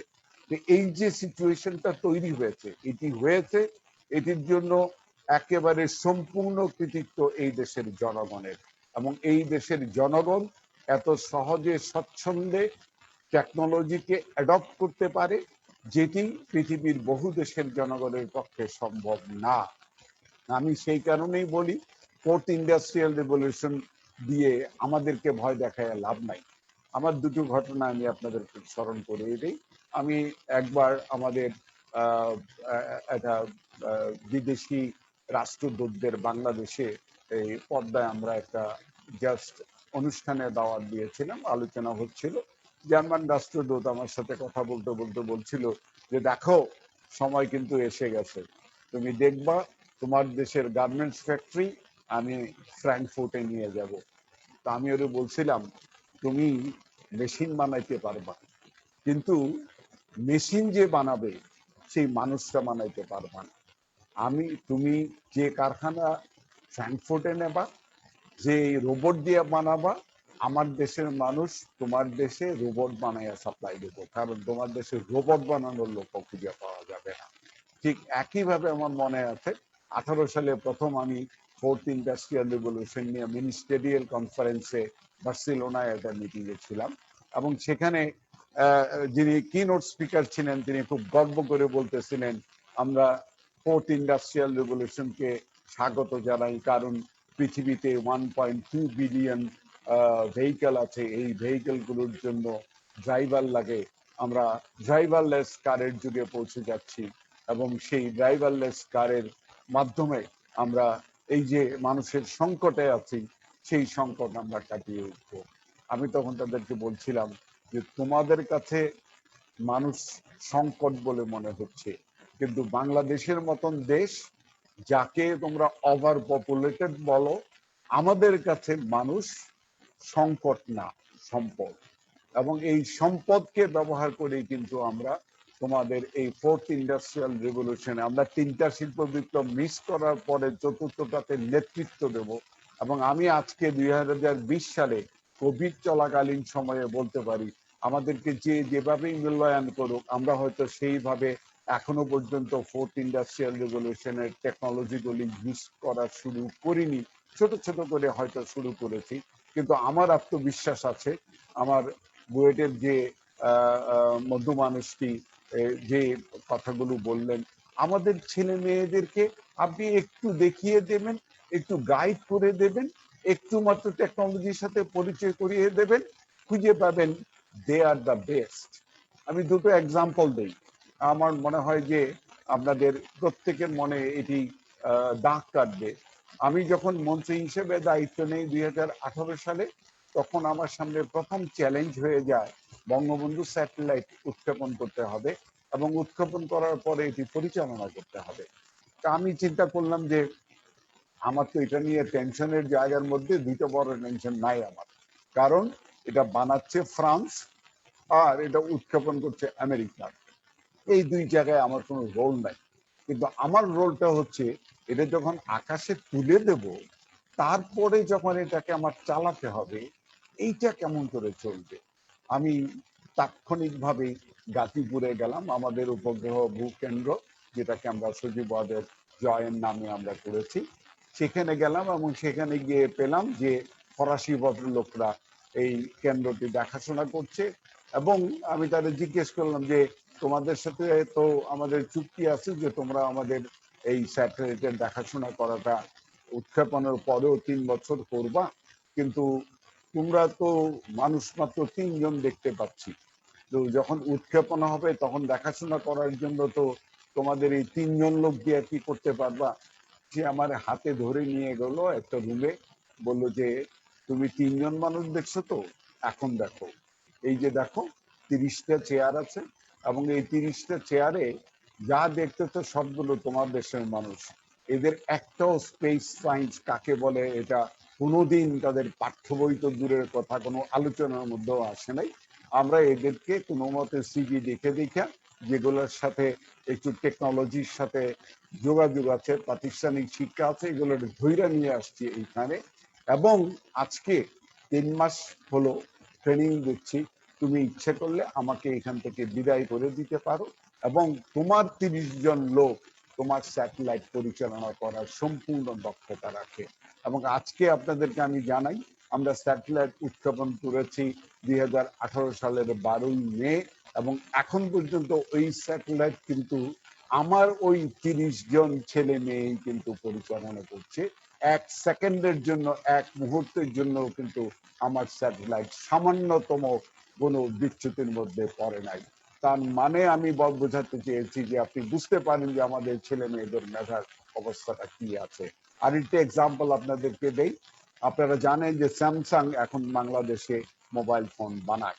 আমি কালকে দেখছিলাম একটা পত্রিকায়, একটা পোর্টালে রিপোর্ট হয়েছে যে এখন যেসব প্রতিষ্ঠান মোবাইল ফোন বানানোওয়ালা, তারা যাদের কারখানা বাংলাদেশে নাই, তারা আল্লাহর ওয়াস্তে মার্কেট শেয়ারের দিক থেকে নিচে নামা শুরু করছে। যেমন শাওমি তার মধ্যে একটা, এবং যারা বাংলাদেশে কারখানা তৈরি করেছে তাদের মার্কেট শেয়ার একদম একদম অবিশ্বাস্য রূপে বেড়ে উঠেছে। তা আমি স্যামসাং এর একটা তো মোবাইল মেলাতে গিয়েছিলাম, এবং সেখানে একটা সেটের মধ্যে দেখলাম লেখা আছে রিপ্লেসমেন্ট ওয়ারেন্টি। আমি যে ভদ্রলোক ছিল তারা জিজ্ঞেস করলাম যে ভাই, এই সেটের মধ্যে কেবল রিপ্লেসমেন্ট ওয়ারেন্টি, তোমাদের তোর বাকি কোনো সেটের মধ্যে আমি রিপ্লেসমেন্ট ওয়ারেন্টি দেখতেছি না। রিপ্লেসমেন্ট ওয়ারেন্টি তো এক্সপেন্সিভ জিনিস, কারণ কেউ যদি একটা খারাপ জিনিস নিয়ে আসে তোমাকে নতুন আর একটা দিয়ে দিতে হবে। ও আমার দিকে তাকায় বলেছে, তুমি শুনলে হয়তো অবাক হবা, এই সেটগুলো আমরা বাংলাদেশে বানাই। এবং নরসিংদীর এই ঢাকা নরসিংদী রাস্তার পাশে স্যামসাং এর যে ফ্যাক্টরি আছে, এই ফ্যাক্টরিতে কারা কাজ করে আপনারা অবাক হবেন। মেট্রিক পাস, ইন্টারমিডিয়েট পাস অথবা নর্মাল দিয়ে পড়ছে, সেই ধরনের ছেলেরা মেয়েরা ওই ফ্যাক্টরিতে কাজ করে, অ্যান্ড দুনিয়ার স্যামসাং এর বেস্ট প্রোডাক্টটা ওই ফ্যাক্টরি থেকে তৈরি হয়। সুতরাং সার্বিকভাবে যদি পুরোটা বিবেচনা করে দেখেন, তাহলে আমাদের যে জায়গাটা, সেই জায়গাটায় আমি শুধুমাত্র দৃষ্টি আকর্ষণ করব এইখানে যে আমিও যেহেতু আইসিটি ইন্ডাস্ট্রিতে 33 বছর কাটিয়ে আসছি, নেতৃত্ব আমার সাময়িক জিনিস, এবং এখানে এসে যেটুকু করার সেটুকুর কথা বলে আমি শেষ করব। আমাদের যাদের প্র্যাকটিক্যালি এখন আমরা ব্যবসায়ী হই, শিল্পপতি হই, আমাদের জন্য যেটা সবচেয়ে গুরুত্বপূর্ণ বিষয় সেটি হচ্ছে আমরা আমাদের মানুষদেরকে ব্যবহার করে প্রযুক্তির সর্বোচ্চ বিষয়টা যেন কাজে লাগাতে পারি, সেই পলিসি নিতে হবে। আমি এক্সাম্পল দিতে পারি, যেমন ধরেন 5G নিয়ে কথা বলছি আমরা। 5Gর একটি বড় রকমের প্রয়োগ ক্ষেত্রের নাম হচ্ছে আইওটি, ইন্টারনেট অফ থিংস। এই আইওটি আমাকে বার্সেলোনাতে ইন্দোনেশিয়ার দুটো ছেলে দেখিয়েছে, এবং আইওটি সেন্সরটা পুকুরে বসিয়েছে। তো আমি জিজ্ঞেস করলাম, কি করো তুমি আইওটি সেন্সর দিয়ে? বলে পুকুরে মাছ চাষ করি। আমি বুঝাও তো একটু ব্যাখ্যা করে। বলে আমি আইওটি ডিভাইস দেওয়ার পরে আমার কাছে এটা স্পষ্ট হয়েছে যে আমি যেইটুকু পুকুর, এইটুকু পুকুরের মধ্যে কি পরিমাণ মাছ চাষ করতে পারি।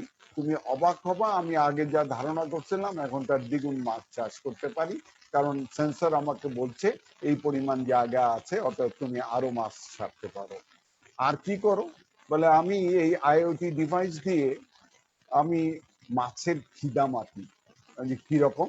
বলে কখন মাছের খিদা লাগে এটা আমি আমার স্মার্টফোনে সিগন্যাল পাই, এন্ড কি পরিমাণ খিদা লাগে সেটাও আমি সিগন্যাল পাই।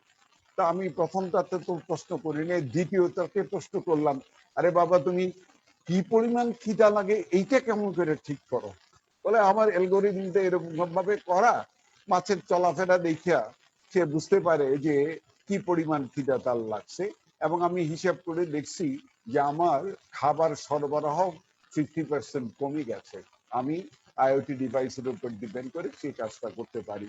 তাহলে এই যে মাছের খামারে চাষ করা, কিংবা বুরু ক্ষেতের জমিতে এই সেচ দেওয়ার ব্যবস্থা করা, সার দেওয়ার ব্যবস্থা করা, আমি যখন 4th ইন্ডাস্ট্রিয়াল রেভলিউশনের টেকনোলজির কথা বলবো, তখন আমি আমার জমিতে আইওটি ডিভাইস দেব, আমি আমার জমির আইলের মধ্যে একটা 5G টাওয়ার বসাবো, এবং সেটার মাধ্যমে আমি আমার পুরো কৃষি ব্যবস্থা এটা 4th ইন্ডাস্ট্রিয়াল রেভলিউশনের টেকনোলজি ইউজ করা শুরু করবে।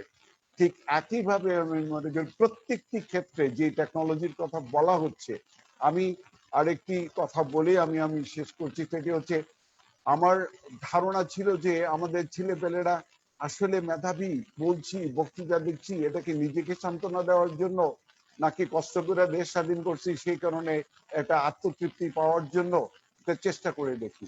18 সালে আমি প্রথম বাচ্চাদের প্রোগ্রামিং কন্টেস্ট করলাম, এবং এটা কি, এটা হচ্ছে ক্লাস 3-4 এর বাচ্চাদের থেকে 7-8 এর বাচ্চাদের পর্যন্ত আমরা স্ক্র্যাচ এবং পাইথন নামের দুইটা প্রোগ্রামিং ল্যাঙ্গুয়েজ ইউজ করা শুরু করলাম।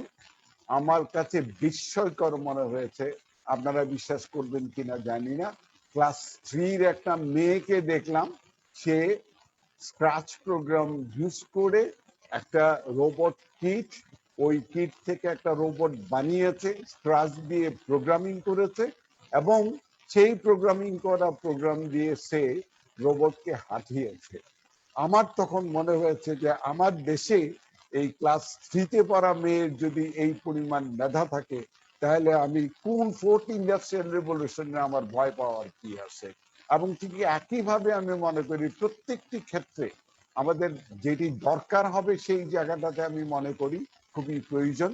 শিল্প মন্ত্রণালয়ের একজন ভদ্রমহিলা এখানে আছেন, আমি মনে করি যে আমাদের শিল্প মন্ত্রণালয় যেমনি করে 4th ইন্ডাস্ট্রিয়াল রেভলিউশনের অন্য দেশের ফর্মুলা নকল না করা, বাংলাদেশে 4th ইন্ডাস্ট্রিয়াল রেভলিউশন কেমন করে প্রয়োগ করতে হয় আসেন তার নীতিমালা তৈরি করি, তার জন্য কি কর্মসূচি নেওয়া দরকার সেইটা আমরা তৈরি করি। 4th ইন্ডাস্ট্রিয়াল রেভলিউশন থেকে যেটা আসবে সেটা তো হচ্ছে টেকনোলজি। আর যদি এগিয়ে থাকার বলেন, আমি 2018 সালে বার্সেলোনায় দেখে আসছি 5G, আমি 2018 সালে এসে কিন্তু 5G টেস্ট করে চলছি এবং খুব সাকসেসফুলি এখানে আমি কাজ করতে পারছি।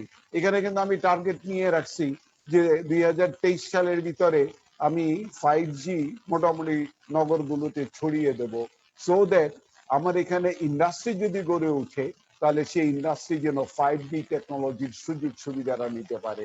আমি যেহেতু ঢাকা চেম্বারের অনুষ্ঠানে কথা বলছি, আমি আমার শিল্পপতি ভাইদেরকে অনুরোধ করব, ব্যবসায়ীদেরকে অনুরোধ করব, আপনারা মনে করবেন না যে কোনো অবস্থাতেই সরকার আপনাদেরকে টেকনোলজি দেওয়ার ক্ষেত্রে চুল পরিমাণ পিছিয়ে থাকবে। অতএব আমাদের যেসব ইন্ডাস্ট্রিয়াল জোনগুলো হচ্ছে, যেমন সবচেয়ে বড়টা হচ্ছে মিরেশ্বরাইতে বঙ্গবন্ধু শিল্পনগরী, এই বঙ্গবন্ধু শিল্পনগরী সহ প্রত্যেকটি শিল্পনগরীতে আমরা 5G পর্যন্ত টেকনোলজি পৌঁছে দেব, ফ্রি ওয়াইফাই জোন পৌঁছে দেব। অর্থাৎ কোনো জায়গাতে আপনি এমন অবস্থা পাবেন না যে জায়গাতে আপনি ইন্ডাস্ট্রি করতে চান কিন্তু আপনি এই যে মহাসমুদ্র টেলিকমিউনিকেশনের কথা বলছেন সেটা পাচ্ছেন না। আপনি আজকের অবস্থা আরো ভালো থাকতো, আমরা ইতিমধ্যেই কিন্তু বাংলাদেশের প্রায় 3816টা ইউনিয়ন পর্যায় পর্যন্ত ফাইবার অপটিক্স কেবল পৌঁছে দিয়েছি, আরো 777টাতে পৌঁছে দেব 2021 সালের মধ্যে। অর্থাৎ বাড়ি বাড়ি যাতে কৃষকের জমি পর্যন্ত যাতে হাই স্পিড ইন্টারনেট পৌঁছাতে পারে তার ব্যবস্থা কিন্তু আমরা ইতিমধ্যেই একেবারে পরিকল্পনা নিয়ে বসে আছি। তার সামগ্রিকভাবে যদি আমরা বিবেচনা করি তাহলে আমাদের যেভাবে দেখুক না কেন আমরা 3টা ইন্ডাস্ট্রিয়াল রেভলিউশন মিস করে থাকি অথবা লাঙ্গল জোয়ালের দেশ থেকে থাকি, যেখান থেকে থাকি না কেন আমরা কিন্তু 4th ইন্ডাস্ট্রিয়াল রেভলিউশনের নেতৃত্ব দেওয়ার মতন জায়গায় থাকবো। আমি শুধুমাত্র প্রার্থনা করি যে যেই নেতৃত্ব আমাদেরকে 16টি বছর বাংলাদেশকে সামনে নিয়ে গেছেন বঙ্গবন্ধুর পরে, এই নেতৃত্ব যদি আমাদেরকে আরো সামনের দিনে নেতৃত্বটা দিয়ে যেতে পারে, তার দূরদর্শিতা যদি আমরা কাজে লাগাতে পারি তাহলে বাংলাদেশকে এক চুল পরিমাণও চিন্তা করতে হবে না যে আমি শিল্প বিপ্লবের নেতৃত্ব দেব কিনা। আমাদের একজন আলোচক বলেছেন যে এই মহিলা কেবলমাত্র 8 সালে বৈশা 21 সালের স্বপ্ন দেখেন নাই, তিনি 30 সালে কি করবেন বাংলাদেশের সেই স্বপ্ন দেখেছেন, 41 সালে বাংলাদেশকে কোথায় নিয়ে যাবেন সেই স্বপ্ন দেখেছেন, 21 সালে বাংলাদেশ কোথায় যাবে সেই স্বপ্নও দেখেছেন। এই দূরদর্শিতা যে মানুষটির আছে সেই মানুষের হাতে যখন বাংলাদেশ, তখন আমার আপনার দুশ্চিন্তা করার দরকার নাই। আমাদের আসুন আমরা শুধুমাত্র তার সৈনিক হিসেবে কাজ করি, তার যোদ্ধা হিসেবে কাজ করি। আমরা স্বক্ষেত্রে যদি আমাদের নিজেদের মেধা মনন এগুলোকে কাজে লাগাতে পারি, তাহলেই বোধহয় আমাদের কোনো সংকট থাকবে না। আমি গুরুত্ব দেব, আমাদের বুয়েটের এক ভদ্রলোক আছেন, আমি খুশি হয়েছি যে তারা যে বিষয়গুলো চর্চা করছেন এটি অসাধারণ, এবং এই চর্চাটা আমি অনুরোধ করব যে আমাদের শিক্ষা ব্যবস্থার একেবারে তৃণমূল থেকে শুরু করে সর্বোচ্চ স্তর পর্যন্ত করতে হবে। আমাদের বড় সম্পদের নাম মানুষ, এবং আমার মানুষ মেধাবী। আমি কি কারণে ক্লাস 1 বাচ্চাকে প্রোগ্রামিং শেখাবো না, এবং সে বিশ্ববিদ্যালয় পর্যন্ত যেতে যেতে সে প্রোগ্রামিং এর মাস্টার হবে না, এটা আমার কোনো যুক্তি নাই। অতএব আমরা যদি শুধু শিক্ষাটাকে ওই জায়গাটাতে একটু ঢেলে সাজিয়ে একটু অ্যাডজাস্ট করে নিতে পারি, তাহলে কিন্তু আমাদের কোনো ক্রাইসিসই থাকবে না। অনেকেই বলেন যে আপনারা তো শিক্ষার এই পরিবর্তন করতে পারেন নাই। আমরা পারি নাই তার কারণ কি? আপনি একটু 72 সালের হিসাবটা নিয়ে দেখেন না। 72 সালে আপনার দেশের শিক্ষার হার শতকরা 20%। স্কুলে যাওয়ার জন্য এখনো পর্যন্ত আমাকে ভাতা দিতে হয় অথবা মিড ডে মিল দিতে হয়, এবং ক্লাসরুমে ধৈর্য রাখার জন্য তারপরে চেষ্টা করতে হয়। ইনফ্রাস্ট্রাকচার তৈরি করতে করতে মোটামুটি সরকারের বাজেটের বড় অংশ চলে যায়। অতএব আমরা শিক্ষার ডিজিটাল রূপান্তরটা সেইভাবে করে উঠতে পারিনি বলে সামনে পারবো না, এই কথাটি আমার মনে হয় আমি বিশ্বাস করি না। আমি বিশ্বাস করি যে এইবার আরেকটি বড় কাজ হয়েছে, যেটি হচ্ছে করোনা কালে আমরা মোটামুটি শিক্ষার্থী, শিক্ষক এবং দেশের জনগণ সকলেই এটি বুঝতে পেরেছে যে ডিজিটাল বাংলাদেশ শব্দটা একটা স্লোগান ছিল না, অথবা ইলেকশনে জিতার জন্য কেবলমাত্র ছিল না। আমরা যদি গত এই 11 বছর ডিজিটাল বাংলাদেশ নিয়ে কাজ না করতাম, তাহলে বাংলাদেশ লাঙ্গল দেওয়ালের দেশ হিসেবে থেকে যেত। ডিজিটাল বাংলাদেশ এখন দৃশ্যমান হতো না। এখন শুধু দৃশ্যমান না, আমি আপনাদেরকে আশ্বস্ত করতে পারি 2021 সালে বাংলাদেশ থেকে বহু বিষয় শিক্ষা গ্রহণ করার মতন অবস্থা থাকবে। আমার নিজের এক্সাম্পল আছে। আমি বার্সেলোনায় বসে থেকে ফিজির এক মন্ত্রীকে দেখিয়েছি যে দেখো আমার অফিসের ফাইল কিন্তু আমি এখান থেকে অ্যাপ্রুভ করে দিলাম, এবং এখনো আমি মার্চ মাসের 19 তারিখে বাড়িতে বসছি। কেবলমাত্র প্রধানমন্ত্রী যেসব মিটিং এ দেখেছেন সেগুলোতে যাওয়া ছাড়া আমি অফিসেও যাইনি। আমার অফিসের একটি কাগজের টুকরাও পড়ে নেই। সম্পূর্ণ কাজ আমরা ডিজিটালি করতে পারছি। অতএব এই বাংলাদেশ ইতিমধ্যে ডিজিটাল বাংলাদেশ। আমাদের এখন আমাদের মতন করে চতুর্থ শিল্প বিপ্লবের প্রযুক্তিকে কেমন করে কাজে লাগানো যায় সেই চেষ্টাটাই করতে হবে। আমি ধন্যবাদ দেই ঢাকা চেম্বারকে যে চমৎকার একটি বিষয়ের উপরে অতি চমৎকার একটি আলোচনার আয়োজন করেছেন, এবং যারা শুনেছেন বা যারা অংশগ্রহণ করেছেন তাদের প্রত্যেকে এত সুন্দরভাবে বিষয়গুলোকে উপলব্ধি করেছেন, এই জন্য আমি কৃতজ্ঞতা প্রকাশ করি। আপনাদের সবার প্রতি ধন্যবাদ জানিয়ে, কৃতজ্ঞতা জানিয়ে আমি আমার বক্তব্য শেষ করছি। জয় বাংলা, জয় বঙ্গবন্ধু। ধন্যবাদ আমাদের আজকে চিফ গেস্ট জনাব মোস্তফা জব্বার সাহেব, honourable minister. Sir, thank you for the wonderful speech. আর আমরা একটা জিনিস বলতে চাই যে on behalf of the private sector, corona যদিও আমাদের জন্য একটা লার্নিং কার্ভ ছিল, একটা নতুন জিনিস ছিল, আমরা ধাক্কা খেয়েছি, কিন্তু এরই মাঝে কিন্তু আমরা প্রাইভেট সেক্টর যেটা করি সবসময় ভালো কিছু খুঁজে পেতে চাই। আজকে যেমন এখানে দ্য সেক্টর লিডার্স যে প্যানেলিস্টরা আসে, এটা কিন্তু যদি নর্মাল সময় থাকতো আমরা একজনকে পেতাম, দুজনকে পেতাম, আপনাকে পেতাম, কিন্তু অন্য কারোকে পেতাম না। তো এই করোনার সুবিধা এটা। হ্যাঁ জি, তো এটা একটা সুবিধা হয়েছে আমাদের জন্য, আমাদের একটা লার্নিং এক্সপিরিয়েন্স, কারণ এতগুলো স্পেশালিস্ট ওনাদের মতামত শোনা আমাদের জন্য শিক্ষণীয় অনেক কিছু আছে। আর আরেকটা জিনিস হলো যে আপনার মিনিস্ট্রিকে আমরা ঢাকা চেম্বার থেকে একটা ধন্যবাদ দিতে চাই যে স্যালারি পেমেন্ট, গার্মেন্টস ওয়ার্কারদেরকে স্যালারি পেমেন্ট যে বিকাশ দিয়ে করলাম এতগুলা মানুষ এত শর্ট টাইমে, because the infrastructure was in place, ওটা work as a enabler. So sir, thank you so much. আপনার মিনিস্টারকে ধন্যবাদ জানাই, আপনাকে ধন্যবাদ জানাই। আমরা আশা করি যে সামনের দিকে টেক অ্যাডাপ্টেশন এইভাবে আমরা প্রাইভেট সেক্টর স্পেশালি তুলে ধরবো, এবং আমাদের সাপ্লাই চেইনের ডিসরাপশন হয়নি। আমরা economy is going through V shape recovery, ইনশাল্লাহ আমরা আশাবাদী, we are very hopeful even World Bank, ADB বলেন, সবাই প্রজেক্ট করছে যে বাংলাদেশে ডাবল ডিজিট মানে রোবাস্ট গ্রোথ হবে। সো ইট শোস দ্যাট আমার তো গ্রোথ হবে যখন এখানে পলিসিগুলো will be aligned to the private sector কি চায়। So it is already in place, and আমরা সবসময় বলি যে বর্তমান সরকার is a business friendly government, আমাদের কথা শুনছে, আমাদেরকে সম্পৃক্ত করছে, অ্যান্ড আশা করি আপনার নেতৃত্বে আপনার মিনিস্ট্রি প্রাইভেট সেক্টরের ডিমান্ডগুলো আরো আমলে নেবেন এবং সামনের দিকে আমাদের সাথে, আমাদের পাশে অথবা সামনে থাকবেন। আমরা পাশে পিছিয়ে থাকবো, কিন্তু আমরা দেশকে এগিয়ে নিয়ে যাবো। ধন্যবাদ স্যার। স্যার এই পর্যায়ে আমি I would request mister NK Mubin, FCA, FCS, আমাদের senior vice president, Dhaka chamber of commerce industry, to give the vote of thanks please. ধন্যবাদ president. Bismillahir Rahmanir Rahim. Assalamu alaikum and good afternoon. On behalf of Dhaka Chamber of Commerce and Industry, I like to take the privilege to extend my profound thanks to all for your valued participation and make the discussion effective. I would specifically like to extend my heartfelt gratitude to the Chief Guest, Mr. Mustafa Jabbar, Honorable Minister, Post and Telecommunication Division, Ministry of Post, Telecommunication and Information Technology, Government of Bangladesh, for his kind presence and policy directions. It is my pleasure to extend a special thanks to Ms. Parag, Additional Secretary, Minister of Industries, Government of Bangladesh, for her kind participation and valuable insights. Thanks to Mr. Sajid Amit, Associate Professor at ULab, for delivering keynote paper charting ways for harnessing the potentials of 4IR in the context of COVID-19.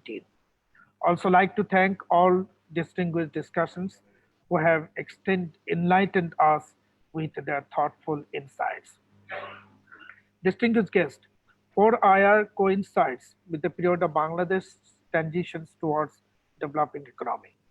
Under the Digital Bangladesh initiative, rapid digital transformation space is creating an ecosystem to get on the bandwidth of 4IR.